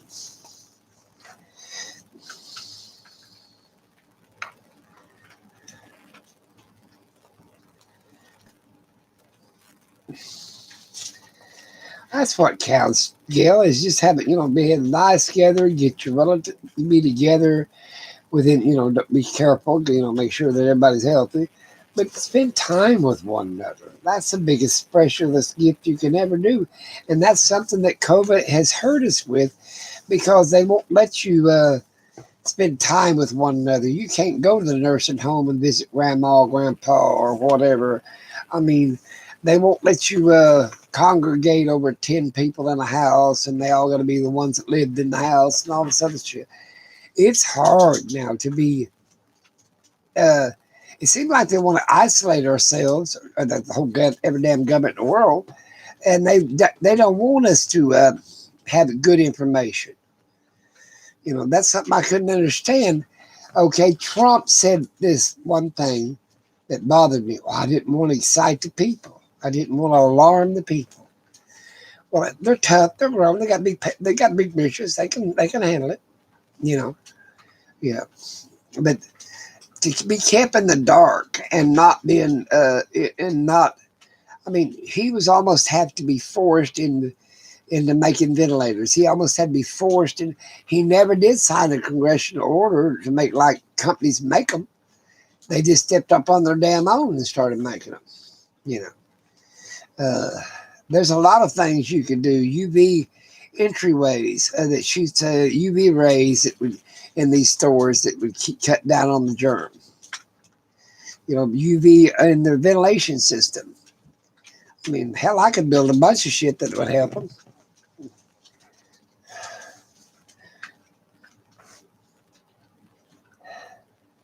Okay, I'm subbing that. Thank you.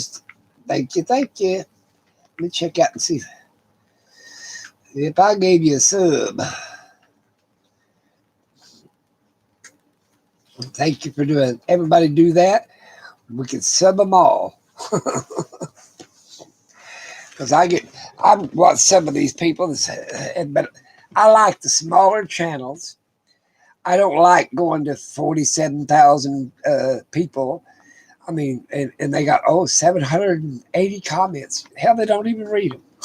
I read every damn one of them. Some of them I don't know what to say. I give them a heart, but I don't really know what to say. But at least I read them. And I definitely watch all the way through. I ain't got nothing else to do. How many people, if it come down to, could we remake our cloth?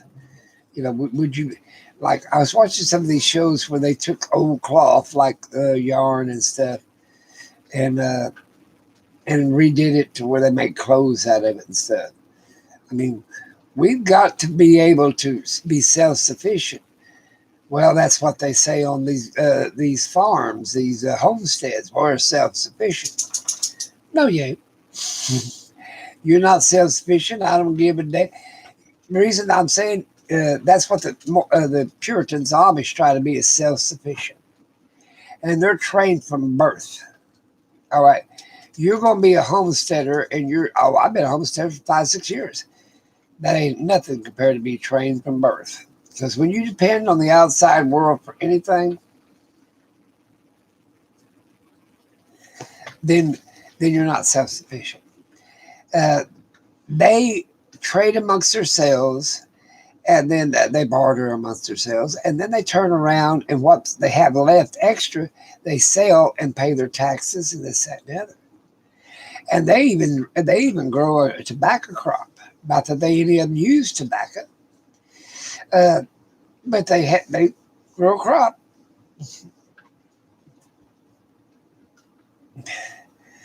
I got way too many dogs. Which one maybe should I knock in the head? Act like they're starving to death. It was outside away from their food bowl. Now they're all eating it. Oh, little guy's looking at me. Or he's got all the blankets piled in a pile. Now he'll do that. Big boy's laying on the side of him trying to get a little bit of a blanket. I wouldn't take from the dogs. Yep. We'll have to go hunting. We'll have to train you guys to hunt so we can catch rats and the little baby ground squirrels and stuff, so Lucky can have something to eat.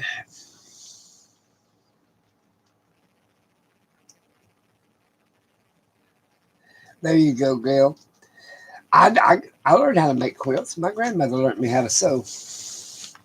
She had an old throttle machine. What the hell do I ever do with that? I still got it. I had it somewhere. Still somewhere.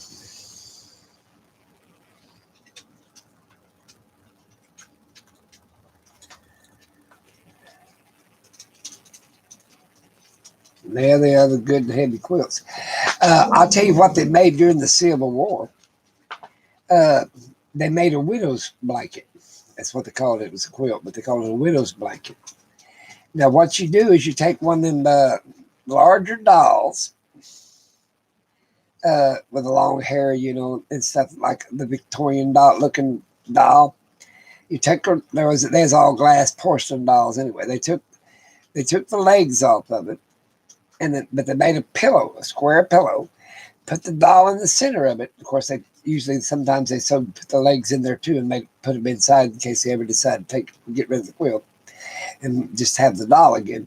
But her dress was the bedspread. As it came out on and on and on. They set her in the middle of the bed. Usually they dressed her in black silk or black satin with black lace, for the veil and stuff like that. And if they didn't have silk, because silk was so expensive, they would use satin. Of course, nowadays we'd probably have to use satin because I don't know where the hell you get in that much silk. But they put that little crochet lace, that real fine crochet, what they call that, macrame or whatever. I forget the damn name of that shit. It ain't big. It's real fine, like a doily's made out of it. And then they put that over, and they'd have a hat on and a veil and all that stuff. And all the widows made their beds like that. And they'd get up well, come on. They get up in the morning. Come on, baby. They get up in the morning and they would make that bed. And that way, if a man come by or whatever, they look and see whether she's a widow. It kept people from pestering them, I guess, or whatever. But you could do that nowadays. You wouldn't have to put a widow, you could put a doll in there, just a real, pretty dress, make her bedspread a pretty dress. They had did all kinds of things back in the day. Look at this dog. There she is. Oh, she don't like it. Yeah. But they make a lot of quilts you can sell. Can you imagine what a quilt like that would be worth? Regular old quilt from the Amish is worth $200, $300, up to $500. Hell, you could probably get 5,000 for one of them. I made some quilts for my granddaughter. I made her a twin blanket, a little longer than normal, but I made a hopscotch blanket. Yeah. So they could play hopscotch, and made her the little square beanbag things you throw, little bean bags. And they could play hopscotch in their bedroom when it was rainy and cold outside. They couldn't go outside and play.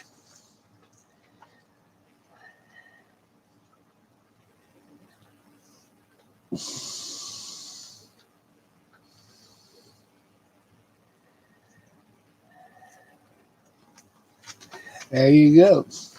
You mean what do they call them things? I've got one. It's called you stretch and you put the tacks in it. You know what I'm talking about, the tacking. What do they call that damn thing? You know what I'm saying? No, you can't get in my lap either. You guys are crazy. You wouldn't even make a hot dog. Yeah, what do they call that? Yeah, I've seen Bible quilts. I've seen Bible verses put in there. I've got a quilt right now. It's got a friend of mine died, and they didn't want his quilt. It tells the year he's born, high school he went to. It's all in little squares, big squares, 12 by 12 squares. It tells all of his whole life on this blanket. And don't tell the time he died. It tells everything up to his death. But that's what I'm saying. You can still there's ways to make money, men and women. Some of the best tailors I ever seen was men. And then some of the best mechanics I ever seen was women. Yeah, I mean, you can't judge what a man or a woman can do side by side because, other than have a kid or give a kid, that's about basically the only difference in it. Maybe a little physical strength.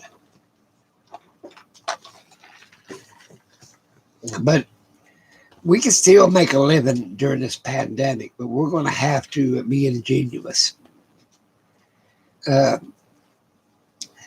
make a lot of glass crystal stuff. I take a great big old glass vase, clear one, and I put like flowers and a scenery in it, sort of like, and then I glue another glass plate on top of it, and then I put one of them deals that'll energy like that you put by your sidewalks is a solar lamp, and I take it all, set it in there so it glows at night, and it glows in that glass vase, and I take it to the cemetery. That's what I do.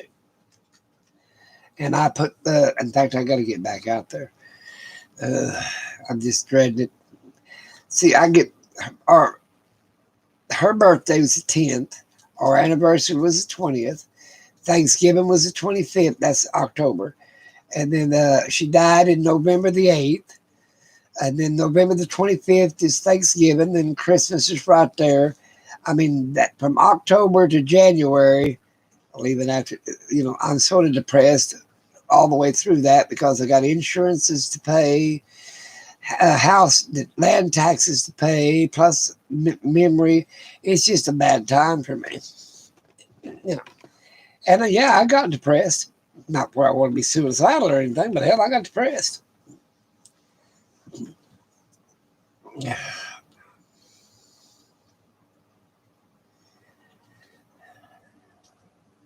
Oh, I was raised on a Puritan farm that you guys call Amish, but I'm not Amish. Hell no, I'm not Amish. I left when I was 10. And most families in my day, they all made quilts. They all put back food. They lived like the Amish. A lot of them still use horse and buggies, besides being the Amish people. And a lot of them didn't, but they said they didn't have very good cars, a 36 Chevrolet, and that'd be a brand new one. But they had old A models, T models, old Willis Jeeps. I mean, nobody had a damn thing. They all had, they had plenty of food, but they know the old ways to put up stuff. You know what I'm saying? I mean, that's what I'm getting. I mean, You don't have to have the very best. The very best is something that somebody else put a price on. Because a lot of times they're putting a price on some of these damn cars, $80,000 for a damn what they call it? No, what is the name of that damn thing? They're plastic anyway. Trans Am. That ugliest damn car. I said, quit, boy. But they're putting $100,000 on the damn thing, or 80,000, 90,000. Pickups, 125,000. It's just a damn pickup. You know, we seen a Lamborghini going down the damn road, and it barely, hell, I don't think my fat ass would fit in the underneath the damn steering wheel. It's just a real tiny, flat car, looked like a damn Corvette. But hell, it wasn't. It wasn't nothing but the name. Get up here. Ugh. Oh, don't you grumble at me. I'll get a cat to whip your butt. I'm going to get one anyway this year. Because it makes you dogs straighten up. Get a cat in the house. They'll show you. But that's what I'm saying, Gail. It's just kindness and consideration for others, no matter how you was raised. And you can use all the old ways. It don't have to be Amish. There's a whole bunch of old ways from back in the day that they wasn't even religious. You see what I'm saying? Hell, I mean, religious peace of mind, like a cult, and I think that is a cult, is but I can use how to can stuff. I've got some cookbooks made in the 18th century, late 17th, early 18th century here. That pick of this and the dash of that and all the other good crap. But we're going to have to do something this year, 2021. It could go off without a hitch now. But we've got from 2021 to 2024 before anybody runs for president again. So we got Biden. All right. I'm hoping he gets his shit together. I hope he don't go crazy on one thing. Like he's going to be crazy about the EPA, trying to get everything moved towards solar and wind and alternative energies and stuff like that. I know he's going to do that. So he's going to tax and get off all these older vehicles off the road. Well, first damn thing, he ain't going to get them off the road because a lot of people, that's all they've got. What are you going to do? Make them where they walk? Bicycle? The thing about it is, you're not going to do away with a fossil fuel, not for 50, 75 years, or maybe longer. I mean, we had battery-operated cars back in the 30s. Oh, Sears put one out, actually.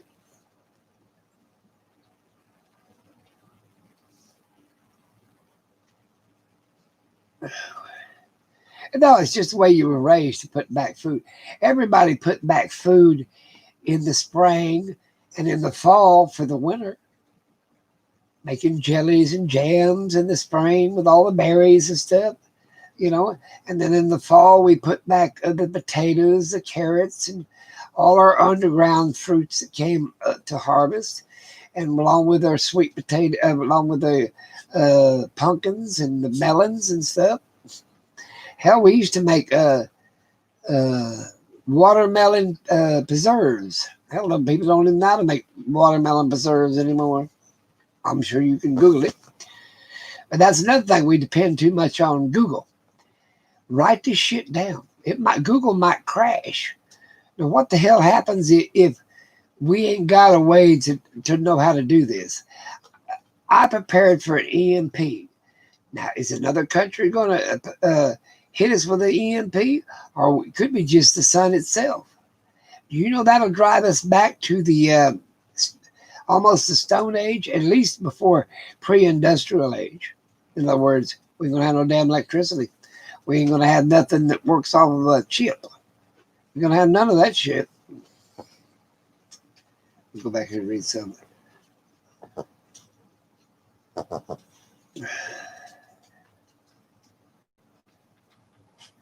Well, they speak a high German. Yeah, you learn German. You only go to the 8th grade in Amish school. You learn English and you learn how to write and read German. You already know how to speak it because that's all the hell they speak in the damn house is a German. It's basically nowadays they speak a high German, that's what they call it, and English slash. It's like a brogue. You might say 3 words in German, high German, or a brokish German, and 2 or 3 words of English mixed in with it. You know what I'm saying? I've heard Spanish people do the same thing. French will do the same thing. Like they'll say, "Il camera and then they'll use NASA. Well, NASA's an English word, but that's the only word they've got. Besides, because they ain't taking the time in their brain to learn the Spanish, French, or German words for that. What's wrong with you? It's like the code talkers during the World War II. The Pueblos and the Aztecs, whatever the other damn Indians were, the Pueblos and the Arapahoes and all them, they learned to be code talkers because the Indian language was not a written down language. So therefore they got to use it as code talkers.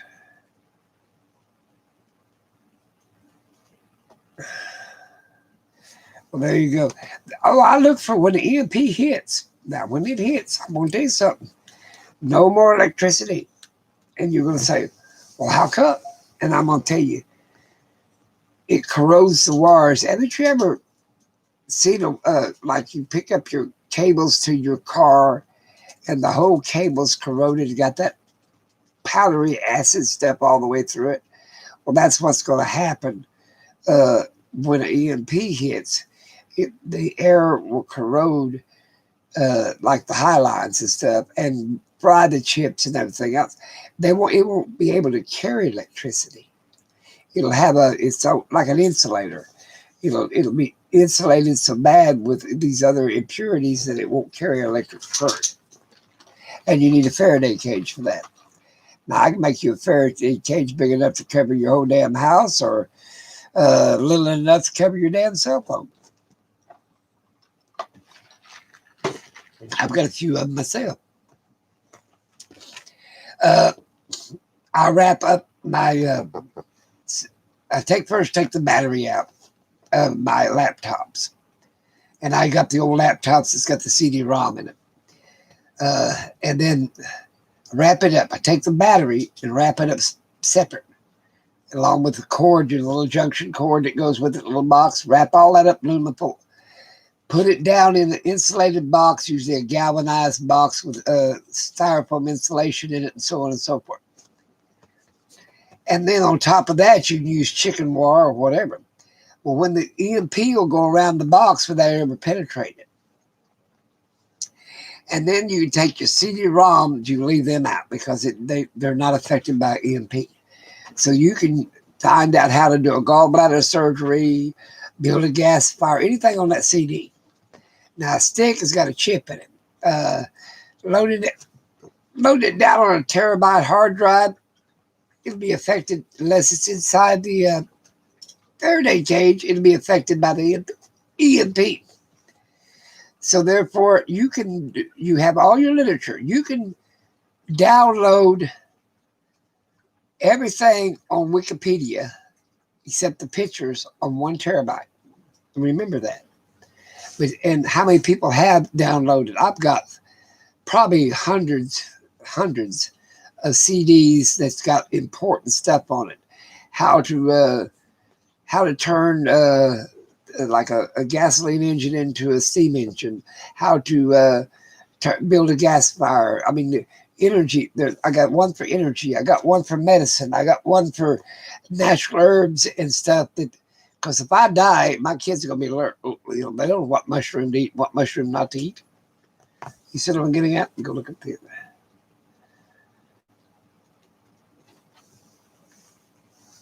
Yeah. Well, to me, how interested are you guys in really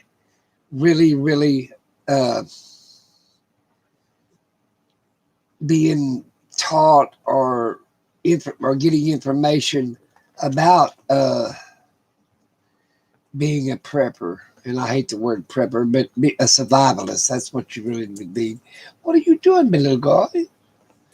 Yeah, you wouldn't even make a hot dog. No, you wouldn't. There ain't enough meat on your bones to make a hot dog. Look at this. I've got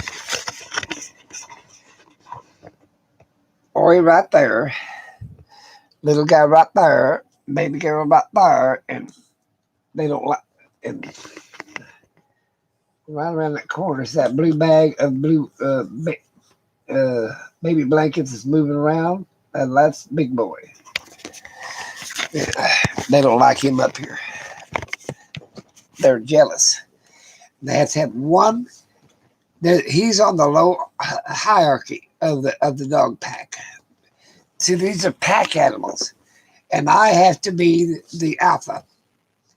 And if sometimes your dogs want to be the alpha, and a good master has to be the alpha. Okay, and under me is Oi, and he knows it. And sometimes he bucks me. Quit, little guy. But baby girl is next, and then little guy, even though Big Boy can whoop all four of them, he's the last guy on the totem pole. You know, he's the bottom rung. And that little guy's my baby puppy. I tell Ori, don't you hurt my puppy. And he'll grumble at him, but he don't hurt him. Now he gets in death fights with Big Boy. I have to bust him up. Well, I read a lot. I was taught a lot. I went to school a lot. I do have a doctorate in microbiology, which is useless as hell. To me, I made most of my money on working 2 and 3 jobs and starting businesses and this, that, and the other. But you don't have to have it something wrote down on a piece of paper. Like I said, it took me a lifetime to finish 12 years of school. And I didn't do it all at once because I had kids and everything else. I didn't get to finish my last part of my schooling until I was almost 60, you know. And I just wanted the damn thing. Well, it's a damn piece of paper after I figured out what the hell. It's just a damn piece of paper. It don't mean how smart you are. All that damn piece of paper means is, well, you stuck in there and got a piece of paper. It's like a high school diploma, this, that, and the other. There's a difference between a GED and a high school diploma. And that's a lot of difference when a job is hiring you. They'll say, well, you conformed and stayed in there to get a high school diploma. You must have rebelling or something to get you a GED. You didn't want to conform. And they want people, I don't want you to do it the way you want to do it. I want you to do it the way I want to do it, no matter if it's slow or not. And that's what you need to learn on a job. They want you to do it the way they want you to do it. Even where it's right or wrong, they're paying the damn dollar. But you never stop learning.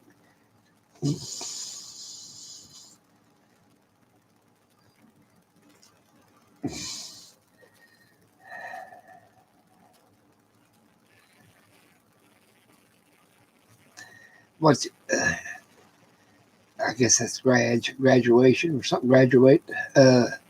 It doesn't matter if you get a piece of paper or not, in my opinion, after living this long. What really means to me is you never stop learning. Somebody shows you something. Take the time to learn it. If they took the time to teach you, you take the time to learn it. And if it's like, and once you've learned it, they can't take it away from you. You see what I'm saying? Oh, like it's like learning a certain thing on a job. Okay, let's say to run a lab test, a chlorine test, or an ammonia test, or look through a microscope, know how to operate a microscope, or like drive a car. Let's get it simple.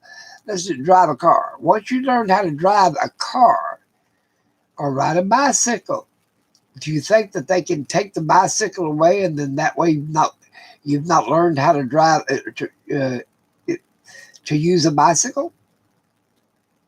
If you had another bicycle, you could use it. It's the same way you did not graduate. It don't matter. It don't matter a damn bit. That don't mean you're I'm any smarter than you are. Hell, you're probably smarter than I am. The point about it is how much. It's just like out there on the street. Now, I wouldn't last very long on street knowledge. That's why people took advantage of me money wise, because I wasn't street smart. I was educated smart. I knew what this, that, and other, but I really wasn't that street smart. I didn't think people was that damn shitty. I thought they had more morals or cared more about themselves. That's what I'm getting at. Once you get well rounded, if you read, write, and arithmetic, the 3 R's, reading, writing, and arithmetic, that's where most schools a long time ago that's all they taught. They didn't teach history or any damn thing else. Okay, if you can read, well, then you can read any damn thing. Well, there's a whole platform of knowledge out there if you can read. If you can write, then you can retain it. You can put it down, write it down in your own handwriting, put it up. And arithmetic, well, you could figure out, I got $1, but it's got to last me X amount of days. Well, you know how much a day you got to spend on that $1. That's basically what I'm saying.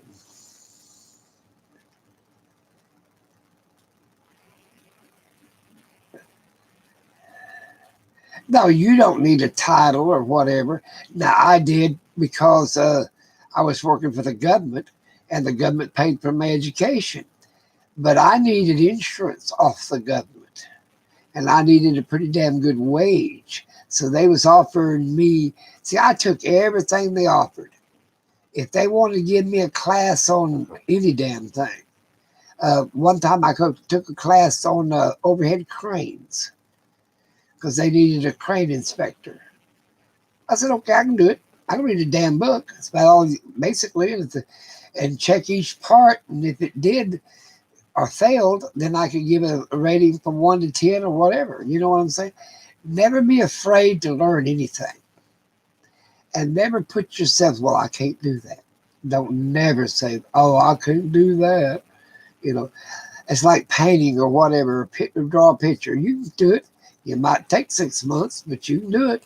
You can cut it down in little bitty squares like a pattern board. The squares of a calendar would only paint what's in that square. Draw the lines through the picture. And whatever's in that damn little square of that picture, that's what you put in that square on that other piece of paper. You see them bigger or smaller, little or bigger. I mean, don't never say I can't do that. Because with enough training, enough drive, enough ambition, you can do any damn thing anybody else can do. I don't give a damn if you're a woman, man, or only got one damn leg. You'll figure it out. But right now, I'm going to be honest with you. If people don't get their shit together, we're going to be hurting. And with the ones that's supposed to depend on the government, they're going to be in trouble. These ones that won't depend on their AdSense on YouTube and this, that, and the other, they're going to be in trouble. You're not going to give your last dollar away unless there's something wrong with your damn head to a YouTube person. You got to join my Patreon, and that's $3 a month or $6 a month or $10 a month. Well, I just have to skip that. You know what I'm saying? Nobody ever gives away to a person that's got more than they do. Because your best bet, if I was going to be a YouTube star, blah, blah, blah, I would never show what I accumulated. You see what I'm saying? Because once you see, oh, hell, that guy's got a better car than I do. He's got a better RV than I do. He's got better all the way across. Why the hell am I giving my money to him? You see what I'm saying? They have to get new people all the time. You take all of them. They all got to get new people all the time.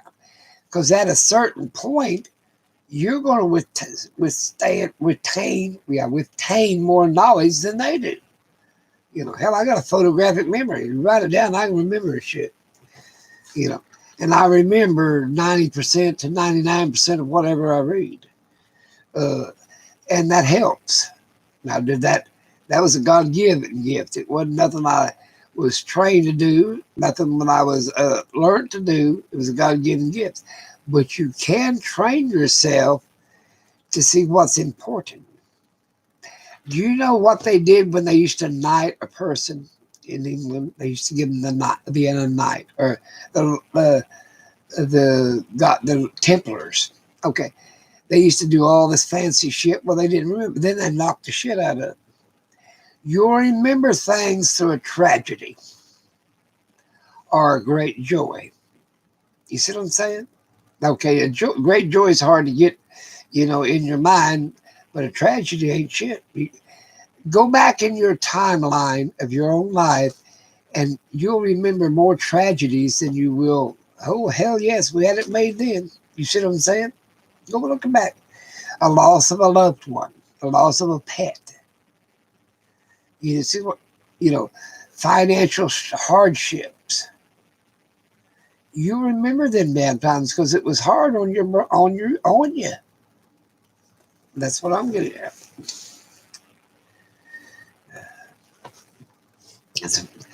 But like I said, who in the hell wants to go through all them hardships just to remember something? So therefore, you can train your brain to remember something.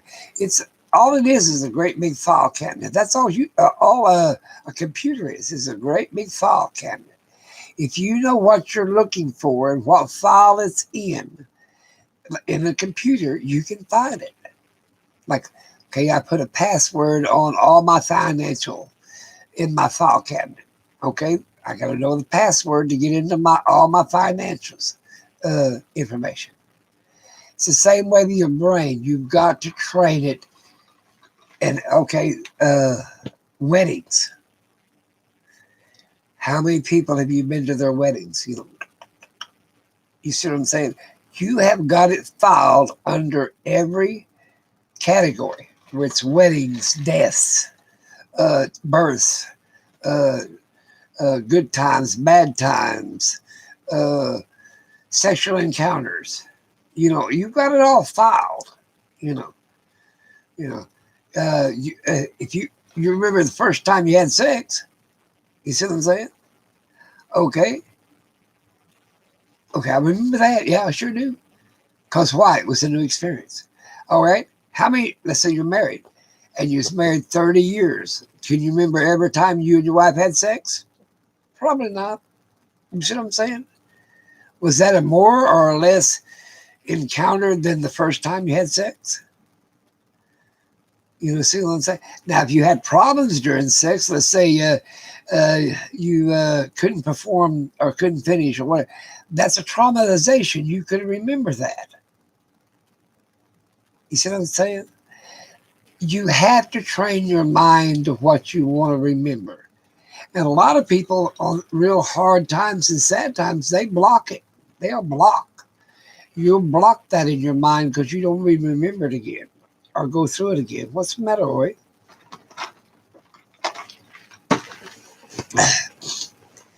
My little dog. Oh, you're stretching. You should see stretch. Let's see if anybody wrote anything. Hell no.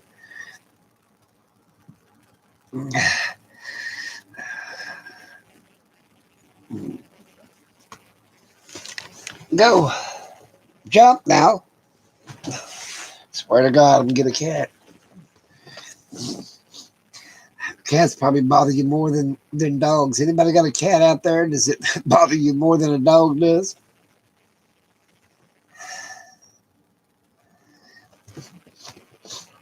But like I said, a lot of people nowadays, they don't know what they wanted in life when they start off. If you got a goal to what you want, you got a dog and a cat, all right. Which one pesters you the worst, the dog or the cat? Cats are independent. They don't like. What I heard, I used to have a cat, or my wife had one years and years ago. But I'm saying, if you train yourself to what you want in life or the goals you want in life, then you find out, well, wait a minute. what I studied over here didn't really get me over there.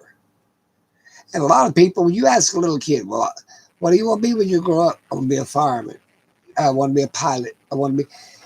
Then, okay, when they get grown, well, I'm an EMT driver, you know. I'm a nurse in the hospital. I'm a doctor, whatever. Well, I thought you wanted to be a fireman, or I thought you wanted to be a pilot or a pirate. You know what I'm saying? You you have no expectations of what it takes to be that. And then a lot of times you get pushed into situations because you need to make a living. You need to eat. That dictates to what you're going to be in life. I worked my ass off, and I ain't bragging on myself, but I worked 2 jobs for 7 years, plus side work, and run businesses, this, that, and the other. Made 99% of my money before I ever got a doctorate. But it's something I wanted. It's like, like my bucket list. Like, I want to have a new car before I die. Well, if that's on your bucket list, well, that damn doctorate was on my bucket list. Did I need the damn thing? Hell no. Did I use it? I probably used it about 10, 12 years, maybe maximum of all the years that I actually, well, I worked in that field, but I'm saying actually having the doctorate, probably less than 10 years. Did I work with a lesser education in the same field? Of course I did. But the point about it is, I made a damn good living painting houses with my remodeling company I owned. I had another company that cleaned high-rise buildings and apartment office buildings and shit. Then I had one building just fixing fences. I had a job, starting a business with power washing cattle trucks. Going to the truck shop and take my rig and power wash a damn cattle truck. I mean, there's ways to make big money. And like I was trying to tell people, you don't have to have too damn much education to clean up shit. That's what a woman will tell you. Change diapers, you don't need too damn much of an education, but there's a job. They'll pay you for that. They call them nannies and babysitters and all this other shit. It's just, what are you willing to do? Now, I'm not going to be do anything immoral to make a dollar. I'm not going to be anything sly and underhanded to make a dollar. Hell no. I'm not going to be a thief or an embezzler or anything like that. But that's what I'm saying. What will you do? A prostitute will draw a line at kissing somebody because that's too personal. But they'll be a prostitute. You see what I'm saying? It's up to every individual what they'll draw a line to, what they will do and what they won't do for the dollar. You know what I'm saying? I believe you're a prostitute when you go to work 9 to 5 every 5 days a week. Your damn boss dictates you take out the trash or file them papers. So you're doing what the hell he wants to. So you're a prostitute yourself for a wage during the day. That ain't a sexual prostitute, but you're still a prostitute yourself.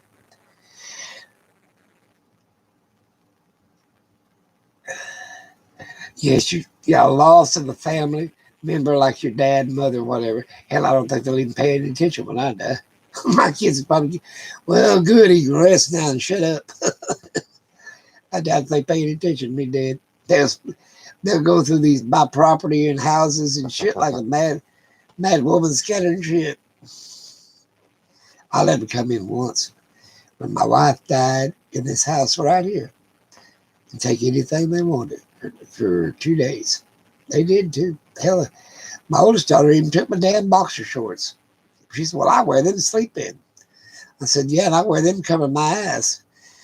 But I let her have them. I went and bought me some more. Oh, they took furniture. They took keepsakes, stuff, coin sets. They took stuff that was worth money. My antique coins, my coins, my stamp collection. I had 2 or 3 collection things I used to collect. Right now, I collect thermos bottles. Stainless steel thermos bottles.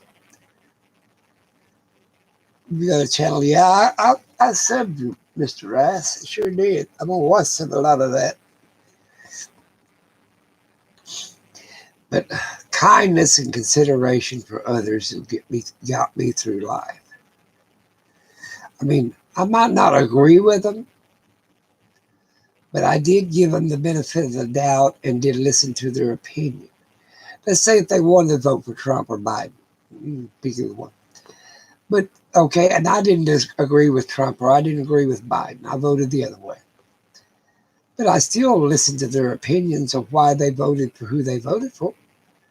I mean, hell, we're not cave people. We're not it's not like it's a socialist type, communist deal. You don't vote for the party, they're going to hang you or beat you to death. We still have free will. That's what I said. Now, I can't understand when I ask a bunch of them questions. I don't understand why they follow Trump fanatically.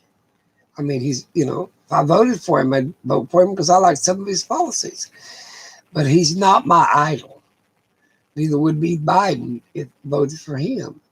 I like the idea that he's out for the environment. Yes, I'm 100%. If you want to be able to, how do you put this?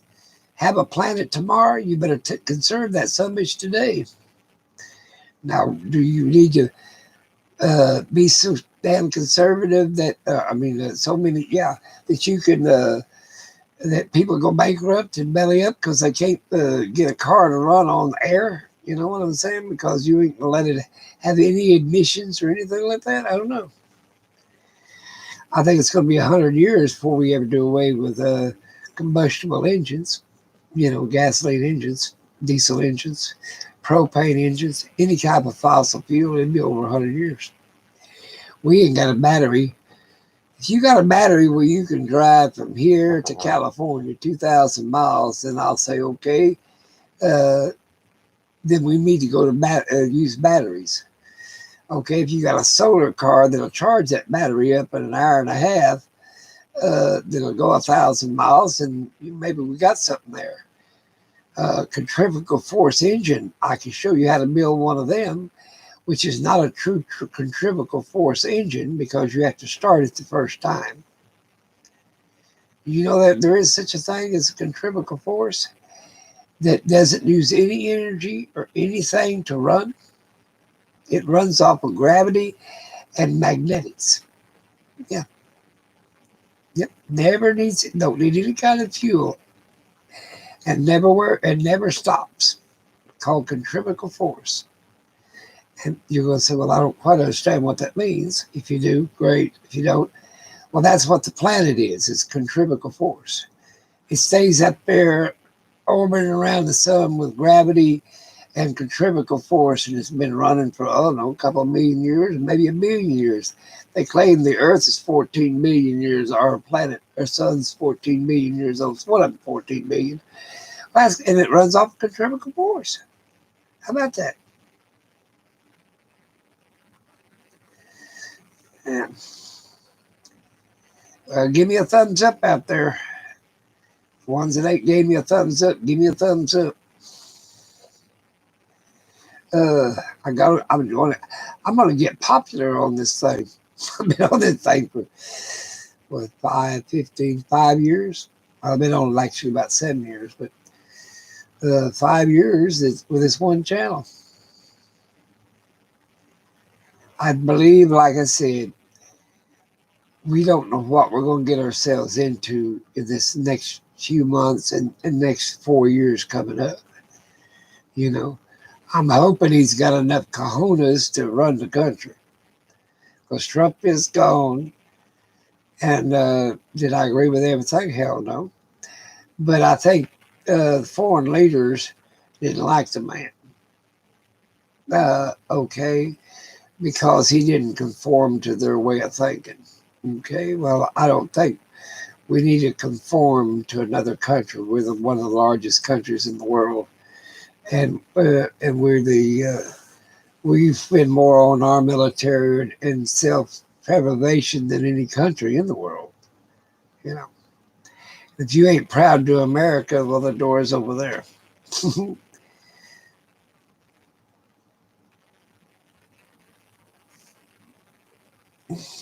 Thank you, thank you, Mr. Rice. Thanks to everybody for getting everyone that gave me one. I really appreciate it. But I'm saying, what else can we do as a nation that we can't protect our own? We cannot, uh, a dead person's sort of useless to America, you know. And I'm thinking, well, these people that were on disability or on Social Security, okay, they probably, some of them still contributes, a lot of them didn't. But the point about it is, we have to, as a nation, provide for our elderly, and we're not doing that much, doing that good. We have to provide for our sick, infirmed, sick, dying, and the infirmed, and we're not doing it. We have no mental institutions like we used to have in the 70s, 60s, and 70s, 80s. You know, I mean, there is mental health here in America, and we can't even get a handle on our damn drug problem. I think we made the damn thing worse. You know, they worry about pain pills, opiates, I think that's what they call it.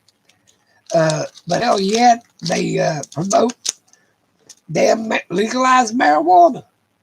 Get your shit straight, you know. And I seen a damn billboard the other day. You can get your medical card online. Well, how damn illegal is that? You know, maybe we need to eat healthier. I'm good with eating candy. We need to make organic food cheaper than the other food.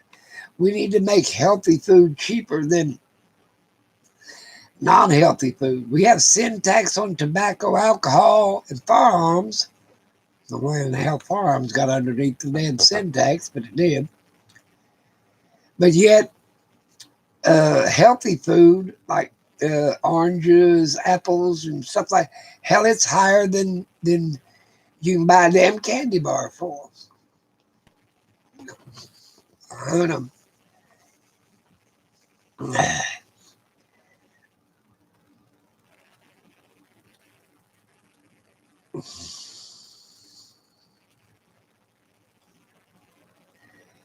There ain't no damn telling. And what would be if we got into another damn war? I look for us to get into skirmish with China. And Russia's going to take up for China. The only damn good thing about getting in a war with China, the damn people can't walk over here. They'd have to swim a long ways. They really Russia.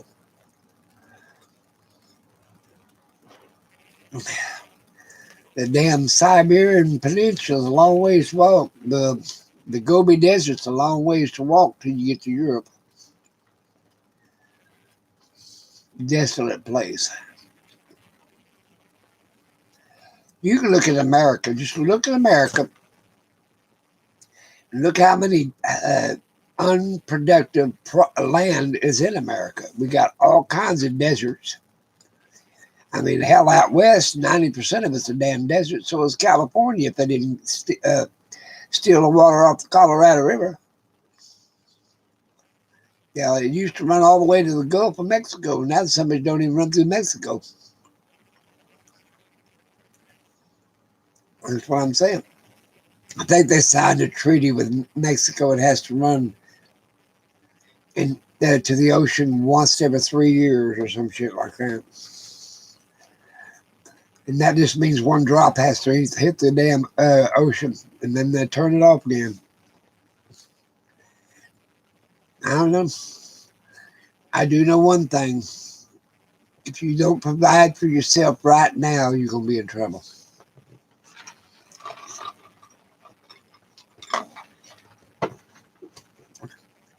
I talk to my girls, and my son lives here, but my girls, and I told them, You need to start putting back a little bit of your medicines.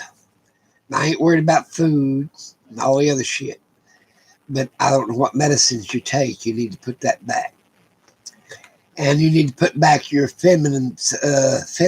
For being a feminine, for being a woman. I mean, I don't carry that kind of stuff. Yeah, I don't have no damn Midolls or whatever the hell they call that shit. I don't have no tampons or Kotexes. I mean, that stuff you need to be putting back. Of course, we can make shift with cotton rags or whatever, but you need to put back your, if you want makeup or whatever, you need to stockpile some of this stuff. Because, I mean, it's just like my shaving stuff. I want to keep my face shaved. I need to shave now. Well, if they want, I don't know, blush, makeup, or lipstick, or whatever the hell else they use, they need to put it up. I don't put it up. Now, for it's food and this, that, and other, yeah, you come on, I've got all that. But if you got anything extra, and I was talking to my middle-sized girl, youngest girl, and she said, "Dad, I've got enough odds and ends stuff like that forever." You know, basically is what I was telling her. Unless you want to wear men's underwear, you need to put your own underwear up. Because I don't have it. I guess you can get them big old cotton drawers like they did in Queen Victoria days. Bloomers, that's what they call them, bloomers. But people don't realize that just to survive, you still need to have certain things to make you feel better when you are surviving.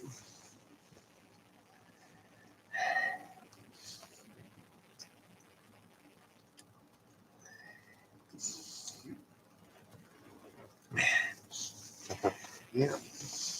It's like I tell them the number one thing you need to put up is salt. And every prepper forgets that shit. You can use it for so many different things. You should have 10, 15, 20 gallons of damn vinegar put up. 50 gallons of cooking oil put up. The hell, I buy cooking oil by 5-gallon buckets. You know, you could, I mean, and if you can't do that, hell, go to Dollar Tree and buy that soybean and olive oil little container for $1. Put one of them up. You know, hell, at least you can pour it on a damn salad when you eat them wild vegetables out there. The 26, you know.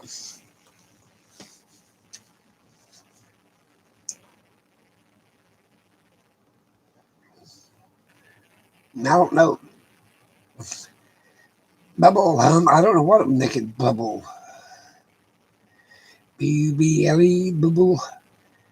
It needs air. It's not got, maybe that's the pipe on top of the house is stopped up. You know, they got a little pipe that goes up from the toilet to give it air, and the fumes go out that way. Maybe it's not getting the airflow. Now, if you're on a septic, your septic could be full. And it's waiting for water to run out of the septic tank. Now, if it's on a damn line, you know, like a sewer line, it's bubbling because it needs air to get it on down. Or it's full. The septic's full and it's bubbling. Boom, boom, boom, like that in the bottom of the commode. I don't know. Did that help? I hope.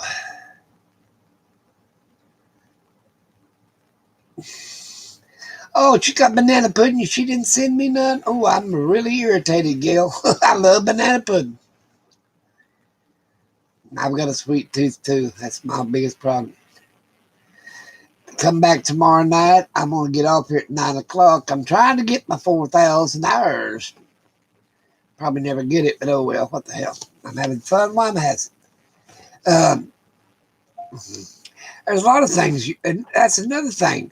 Okay, let's say they've closed a lot of places that they won't let you come in. I went to the feed store the other day, and I had to stand at the door and tell them what I wanted. They wouldn't let you come in because of the COVID.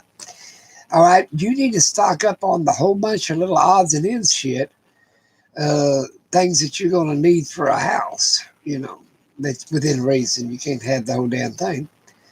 But cedar, caulking, uh, hell, Gorilla Glue, whatever the hell else you need, tile, whatever. Stock up on what you do need, or especially on the plumbing, you know, because we're going to have to be self-sufficient. That's why I just start laughing at these homesteaders. I'm self-sufficient. I got 2 hogs. You ain't too damn self-sufficient. You're either living off YouTube, or you've got a 9-to-5 job. That makes everybody want to go out there and run out there and be a homesteader.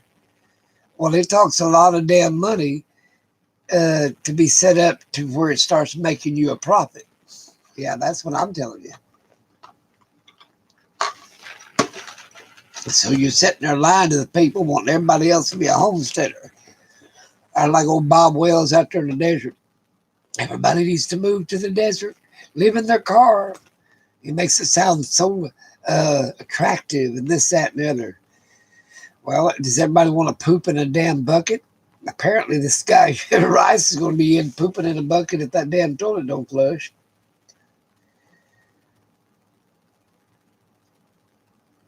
Yeah, I'm subscribed to a lot of people on YouTube too.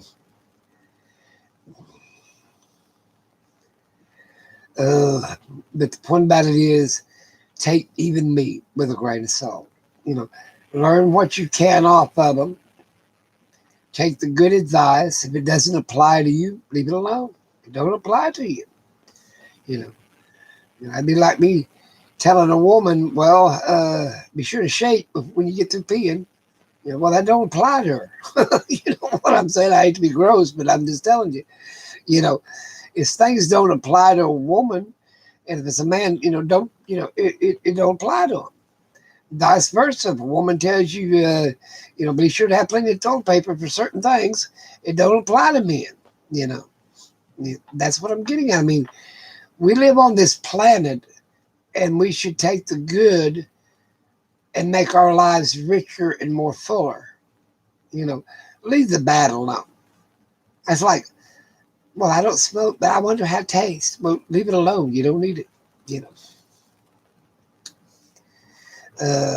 That's what I'm getting at. If you don't need something, leave it alone. Okay. If you don't need certain medicines, don't just take some bitch just because you think you're gonna get a little high off of it, or it's gonna make you feel better. No, leave it alone. I hate that I'm a diabetic, and that's the worst thing in the world is not to eat candy or sweets, because I know it ain't good for me, and I can do without it. But if somebody offers it to me, it's like a drug. I eat it anyway. Now, do I have a addiction on drugs or anything? Hell no. Candy, yeah. I used to smoke, but I wasn't addicted to it. I laid down cigarettes, didn't have one damn withdrawal. The only thing I liked about cigarette was the taste. And I never did like the taste of coffee, but I like the taste of pop. I like the carbon, the bubbles that hit your mouth. I got to give these dogs water tonight. They're going to have water. Baby girl, you're so fat, you make a whole bunch of hot dogs. Yeah. I think, like I said, people, if it does hit the fan, and I don't think it's going to, but I think we're going to go through another depression. If you don't think you ain't going through a depression now, you're getting pretty damn depressed as it is. Besides having the COVID hit you in the head, we got the economy that ain't doing the greatest. It was pretty good when Obama was in there, and it was pretty good when Trump was in there in the first years. And then it went downhill because of COVID. Leave him alone, Ori. To tell you everything to do. But I think, like I said, if I was starting out again, I'm just going to put up a little food. Put up a little your bleaches. If you can't find bleach, Go get you some chlorine tablets at a pool place. Uh, Put up extra oils. Put up extra laundry detergents. Put up a little bit of extra. And I'm not saying go out there and spend $6,000 on canned goods either. I'm saying put up a little bit. Now, if we have to bug out, I can't carry 6,000 cans. You know what I'm saying? Uh, I split my stuff up between four, five, six different properties. You know, buy me a shipping container and store it in there. Now, you cannot put canned goods in there because they'll freeze and bust. So, therefore, I've got bulk rice. I've got corn that's got to be ground, wheat that's got to be ground. You know, I've got an old fashioned grinder that turns it into cornmeal or flour because that'll last a lot longer. You know, but that's in extreme situations. But you need salt, pepper, seasoning, taste. I mean, I like flavor. You know, that's what I'm getting at. I don't just like unflavored stuff. I mean, I like it flavored up good. But like I said, a lot of people, they'll put all this food back. But hell, when they go to eat it, it tastes like a cardboard box. Well, hell with that shit. Powdered eggs, dehydrate, freeze dry stuff, all kinds of stuff. The way you make it. Hell, if you have to, go to the damn food bank. Hell, I worked at one. Once you meet the criterion, I think everybody damn nowadays, they don't even check for your criteria. You know.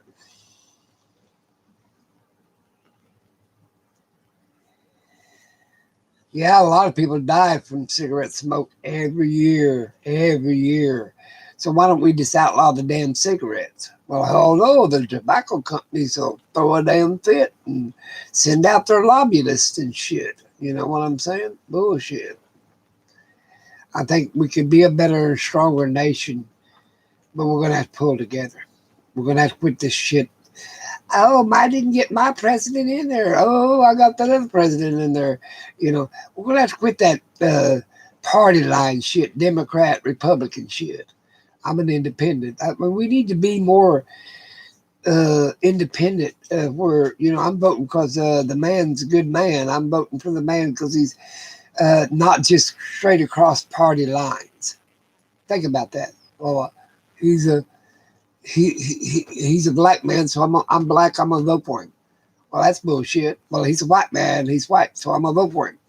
No, you need to get out of that damn stupid ass mentality and say, well, this guy's educated enough. He's smart. He's got his shit together, and maybe he can pull us out of this, that, and the other. You know what I'm saying? I don't give a shit if a person stutters or don't stutter. That just means their, let's say, their mind works faster than their vocal cords do, something like that. I don't give a shit if it's a woman, like that Condor, whatever the hell her name is, Rise, whatever her damn name is.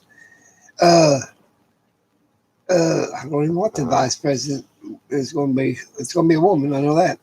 I don't give a shit if she's black, came from India, or any damn thing else. Can they do the damn job? It's like if you died of appendicitis and it was a doctor from Ethiopia and you're one prejudiced son's a bitch, are you not going to let that damn doctor take the appendix out? Well, hell yes, you are. You're only prejudiced when it's convenient for you. It's to make you feel better about yourself. That's what prejudice is. Did you know that? Makes you think you're more superior than someone else, some other race or some other religion. Now, that shows you how damn stupid you are. Basically, you're going to be, let's say, if they want to be a white supremacist or whatever, white people are smarter than black people. Blue-eyed people are smarter than brown-eyed people. Are you the biggest damn moron on the damn block? I mean, shit. Yes, I believe that it doesn't matter what color you are, what sex you are, what religion you are, to be able to be a reliable, upstanding person. You know, They had all kinds of rumors. Let's see. They said Biden's a pedophile, or messing with kids, which I don't know what's true, and I don't give a shit. I mean, I do, but I don't give a shit when it comes down to can I change it? Hell, I can't change any damn thing. They said Trump was a pervert and paid off prostitutes and shit. I don't know where all that shit's true or not. I'm going to what I do know. You know, is he signing the right policies for me? Is he standing up for my interests? Not his interest, but my interest. So what happened here?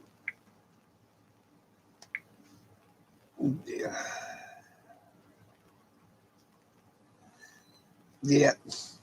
It's just like this lobbyists. Hell, they used to say pregnant women can smoke. Oh, light up a cigarette in the delivery room. Give her a cigarette, that'll calm her nerves. They used to do it in the military. Smoke a cigarette, it'll calm your nerves. You know, if you let's see, if you ain't got them, get them off your buddy or something like that. They had a saying. I forget what the hell it was. Anyway, but basically, cigarette smoke causes cancer.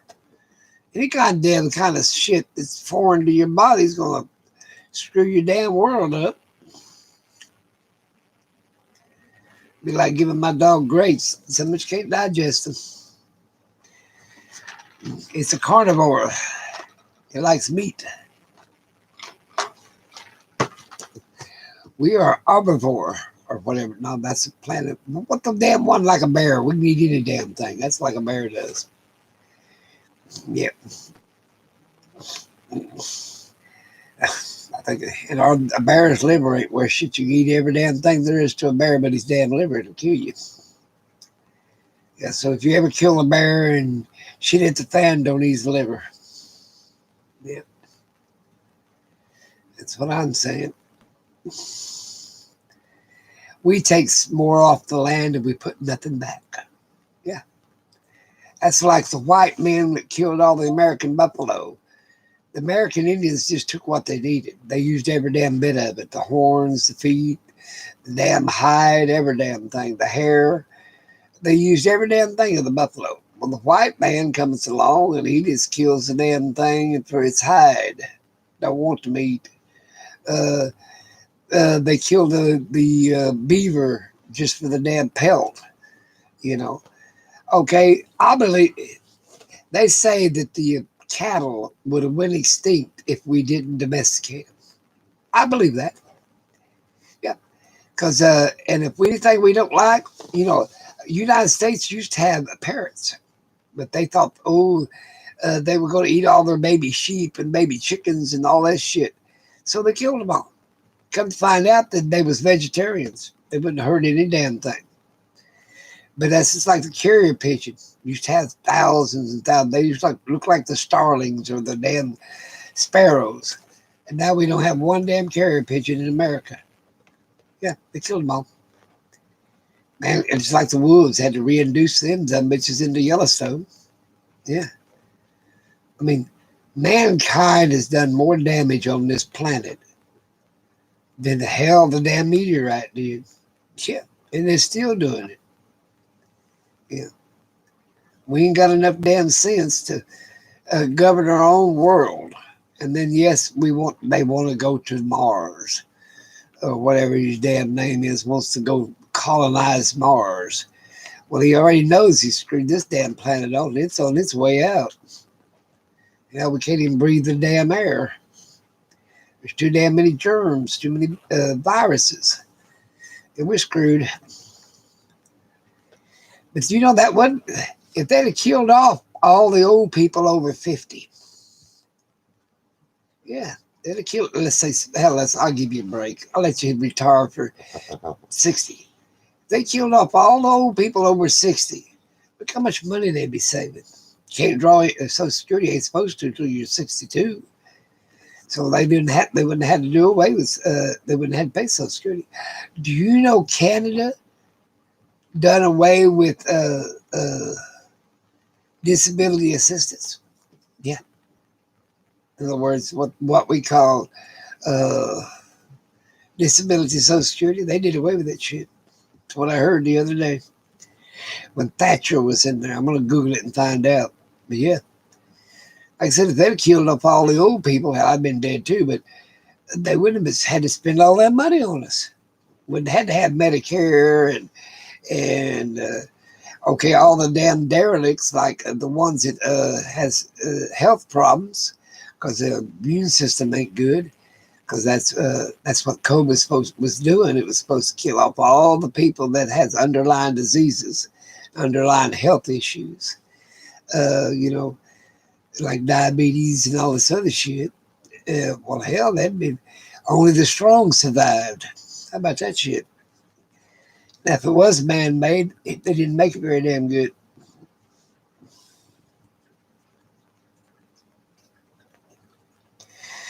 Well, if it was, you're supposed to kill off all the people over 60s. Well, if the president had COVID and his wife, they got the high dollar stuff before the vaccine. They had this other stuff they were shooting them up with that boost their immune system. And said, hell, they wasn't sick 3 days. So guess what? If you had money, you survived. I know when I had stage 4 throat cancer, if I had had $1 million policy, I would have been dead because the doctor said, well, your money you got cured before your money run out, but it's getting close. That's what he said. So they used almost $1 million to get me cured. That's like a Magic Johnson, or I guess it's a football player, basketball player has AIDS. He got it back in the 70s when it first came out, and he's still alive. I thought AIDS killed it. Didn't kill him. He had money. You see where I'm coming from? That's what happens. But we can survive if we use our own common sense. Put back stuff. Put back a little medicine. Like cold and flu stuff. I get $25 a month over the counter through my insurance company. I order vitamins. I order Neosporin if I get a scratch. You know, things that I'll need if crap hits the fan. You know, that's what I do. And then I put back some of my own medicines. I put back a little here and a little there. You know, let's say like a metformin. If I don't need a metformin because my blood sugar was low, because I'm supposed to take 4 of them a day, and well, if it was real low, like 112, I don't need a metformin. I'll put that one back. You want to take it out of this bottle, put it over in this bottle, and then when I do it, like that'd be in the morning time, and then let's say noon, I check it again, evening meal, then I check it again, and it's either I take it or put it back. Take it or put it back. And I can show you all kinds of ways to save back a little bit of medicine, but you consider a little bit not ethical. You know, if I forget a pill, let's say a heart medication, well, and it's time for the other medic. Let's say I overslept. Well, I don't need to take 2 of them because it's time for the second one. So I just take the second one, put the first one back. You know, sometimes if I'm getting 40 milligrams and I'm doing, you know, they cut me back on my medicines. I'm taking 40 and I'm still getting 40. Well, I'll take half of my medicine and cut it in half. You know, I do all kinds of crazy things to make sure I have extra medicine, because you ain't going to be able to get anything. When it hits the fan, you think they're going to say, well, wait a minute, Lucky needs his insulin, you know, or wait a minute, we got to go get, you know, get him his Meals on Wheels. No, that ain't going to work. Oh, got 15 minutes, people. Who else is out there that can make a conversation? What are you looking for under the tree? Yeah, what do you really want under that tree within reasoning? You know, you want a new pair of shoes, a new jacket, something that you possibly can get, not just, well, I want a new car. Well, yeah, everybody in this dog wants a damn new car. Yeah, you got no damn funds to buy one, so quit wishing for it.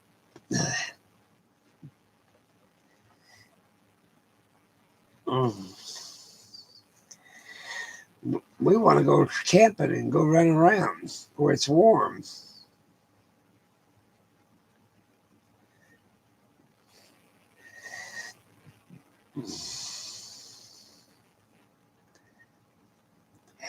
Was you closer to your mother or was you closer to your father in raising, in getting raised?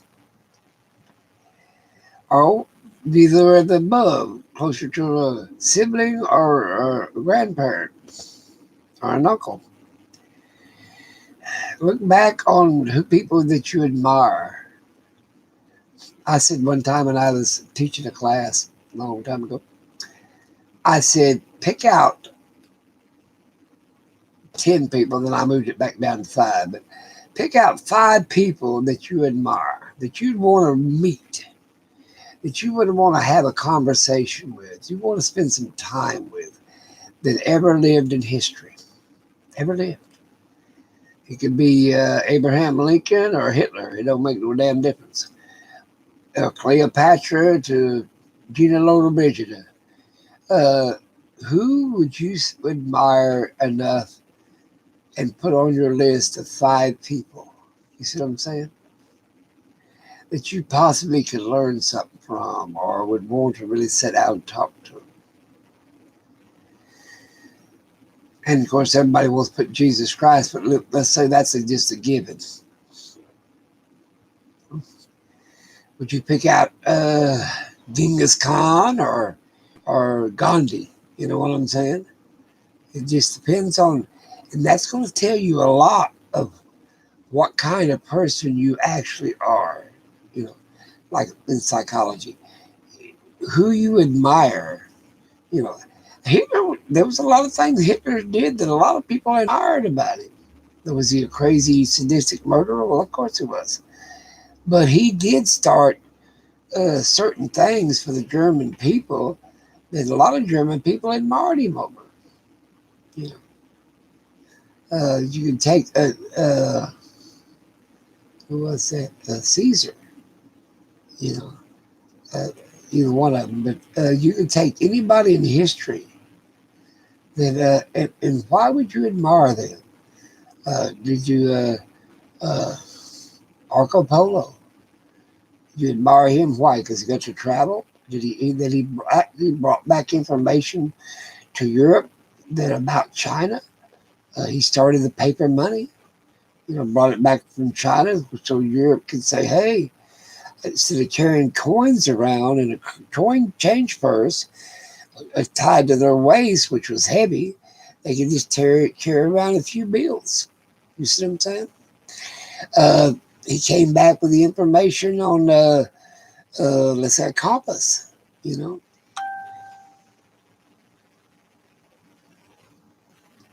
that was my Facebook clicked.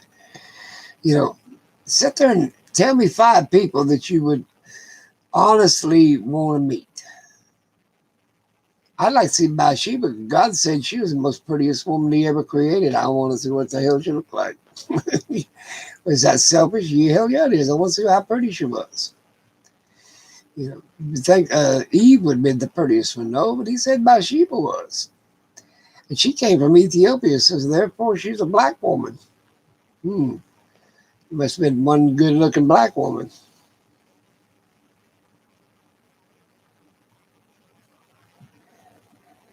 There you go. He's got a couple. Roosevelt. Uh, Eleanor. There you go.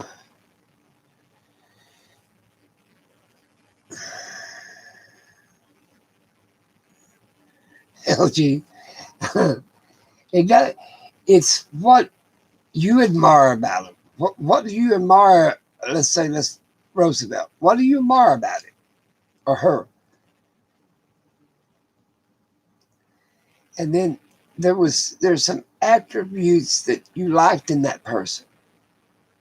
Her honesty, her drive. And then you should mimic the good points, you know what I'm saying, of that person. Mimic them. Try to strive to be like them. You see what I'm getting at? You always got the right idea.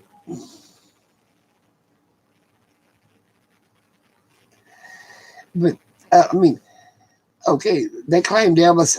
Let's see, uh, Elvis Presley could sing. You're going to just admire him for his voice. Well, there's going to be a lot of things you ain't going to like about him. You know, was he a whoremonger? Well, hell yeah, he run around with all kinds of little young gals he shouldn't have been sleeping with in the first damn place. Even his wife, she started hooking up with her. She's 14. You know, there's reason you admire some people, then there's a lot of reasons you don't admire them. But all around general person is what you're going to strive for. Take the good qualities of the people you like. Uh, Maybe Santa Claus's generosity, you know, uh, uh, Father Time's endurance to live long, you know, longevity. That's what the word I was thinking of.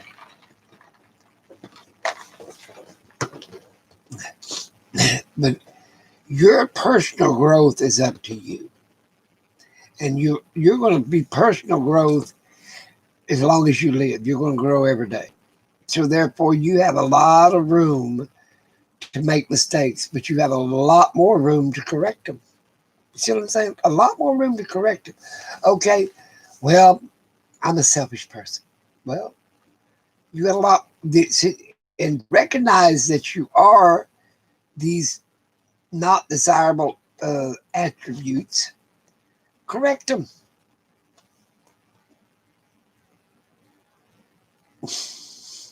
I'm reading every one of them. But correct what you don't like about yourself. And it's a lifetime process. If you don't think, I put on weight, I didn't put it on overnight. Well, you didn't put on your personal who you are overnight either. It's like a person that's kleptomaniac. First, you got to diagnose what you are, and the reason you are that. You know, a lot of times now in psychology, I had a kleptomaniac doesn't really care the value of what he stole or she stole, or it's the thrill of getting away with it, or it ain't even the idea that I gotta have it. It's just it's there, it's easy, I'm doing it. Okay. Well, if you and it's other things in life. It's the same way with a whoremonger that he's never satisfied with one piece of butt. He has to have a bunch of it. Well, reason why you're not satisfied with just one mate. You know what I'm saying? You got to make yourself a better person every day. You know, a lot of people say, well, what is that old saying? If it feels good, do it. Well, that ain't the true statement. It's what mentally you feel good, then do it. If you want a mental growth, then grow with the best aptitudes that you think that Hitler actually, other than being a psychotic murderer, he had things that in his own life that he did not like. He wanted to be blonde-headed and blue-eyed. Well, it didn't work out. He wanted to be 6 foot tall. That didn't work out either. Hell, he wasn't even German. That didn't work out either. You see what I'm saying? But instead of changing what he could change, he wanted to change a nation to what he wanted them to be. Blonde-headed, blue-eyed, 6 foot tall, Aryan race. You see what I'm saying? Yeah, that's what I thought, baby girl. She's snoring.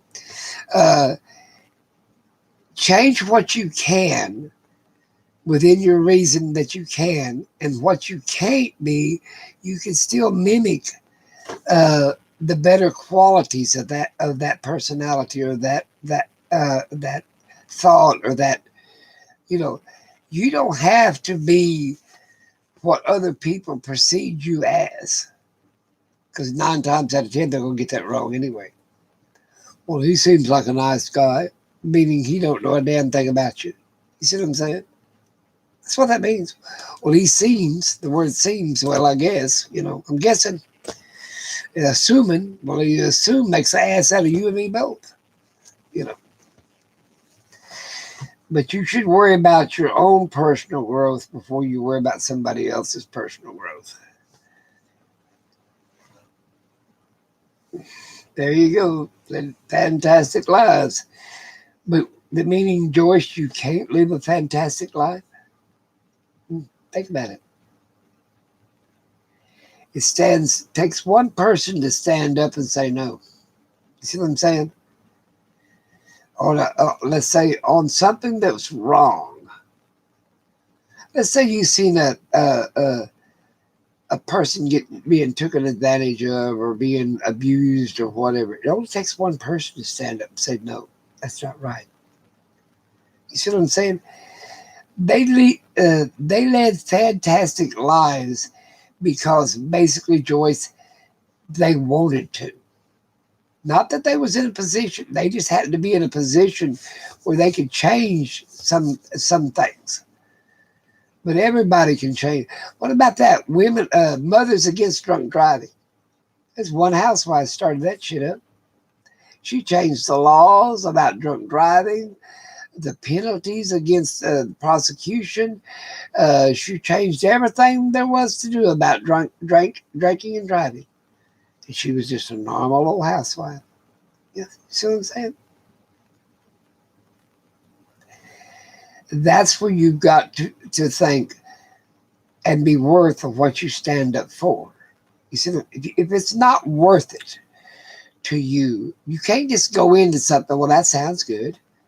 No, it's got to be in your moral fiber. And if that's something you will not tolerate, something you will not approve of, or something you will approve of, or something you really care a lot of, it's got to be in your moral fiber. Now, only you know what that is. You see what I'm saying? Oh, okay. What do you think about the world's prostitution? You think a woman has the right to prostitute herself if she so their wishes? Wait a minute. Is there a reason? I've seen prostitutes, because I used to tend to bar. They'd come in there all the time. Some of them wanted to be a prostitute because they was a nymphomaniac. Some were prostitutes because the pimp beat shit out of them if they didn't sell themselves. Some were prostitutes because they liked the damn money. There's always a reason behind whatever somebody gets themselves into. Same way with drug dealers or this, that, and the other. You've got to realize sometimes it's a situation that got you into it. But guess what? You can get yourself out of it. And before you even get into it, you can say no.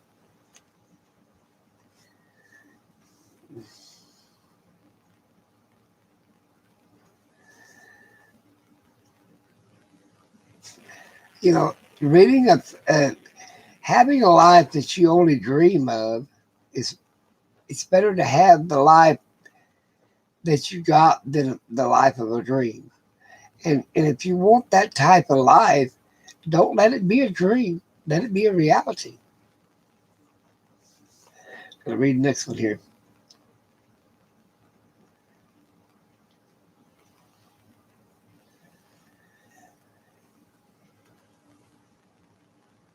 Well, there you go.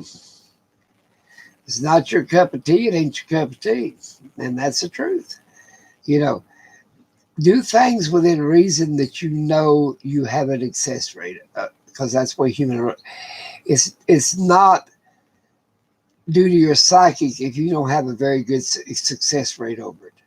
Do things that you know that you're going to excel in. And then that'll open doors to things that you didn't know you was going to excel in. You see what I'm saying?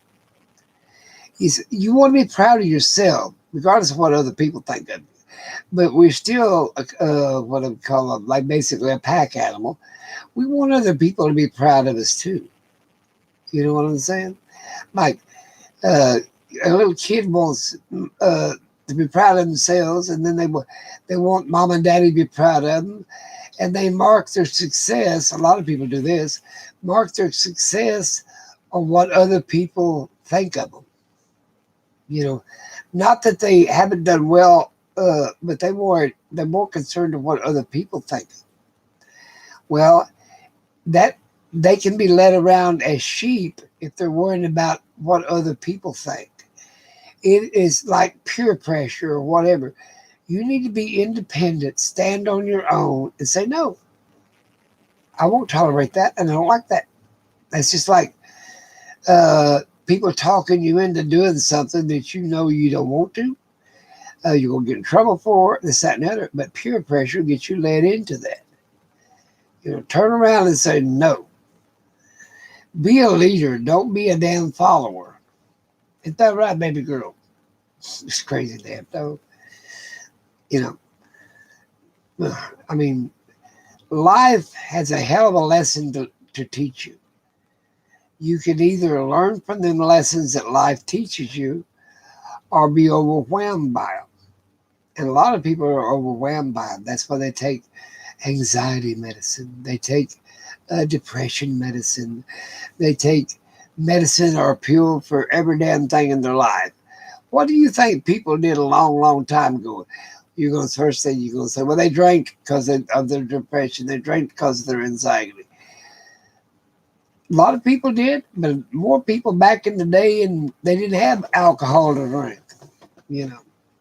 They couldn't go down to the local pub and get drunk. Because, hell, that something was 50 miles away. You know what I'm saying? Or they had their own hooch. The point about it is to be proud of oneself. You got to be proud of other people. Because what you strive for, it's like giving a gift anonymously. A lot of people, they give, let's say on YouTube, they'll give money, but they want you, or they'll give you a card or something for your channel or a gift to your channel. But they want you to make a video on it and tell them how good, blah, blah, blah. They didn't give a shit about you or the gift. It's all self-worth. Then you'll have another person give a gift and won't be anonymous. They give it anonymously. You don't even know who gave you the gift. And now that person knows their own self-worth versus a person that don't know their own self-worth. You gonna bite me? I'm gonna read this.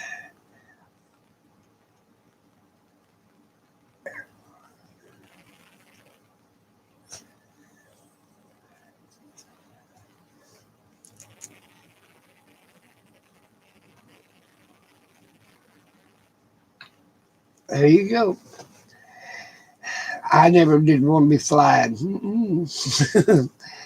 But it shouldn't keep you down, woman or man. It shouldn't, whatever you want to do, woman or man, other than have kids or give sperm. I think that might keep you down if you're a woman. You might produce an egg, but not no sperm. The point about it is, other than that, that's it. You be a brain surgeon, you be a pilot, you can be a damn president. We're already going to have a vice president, a woman vice president. We've had a black president. Nothing. We've had all ethnic groups. We had Catholic presidents, Protestant presidents. I think you need to be build up your own self-worth. And if you build up your own self-worth, I got to go here in about a minute and a half. Then you'll be proud of yourself, and you can achieve stuff. A lot of times people don't achieve stuff is because, I can't do that.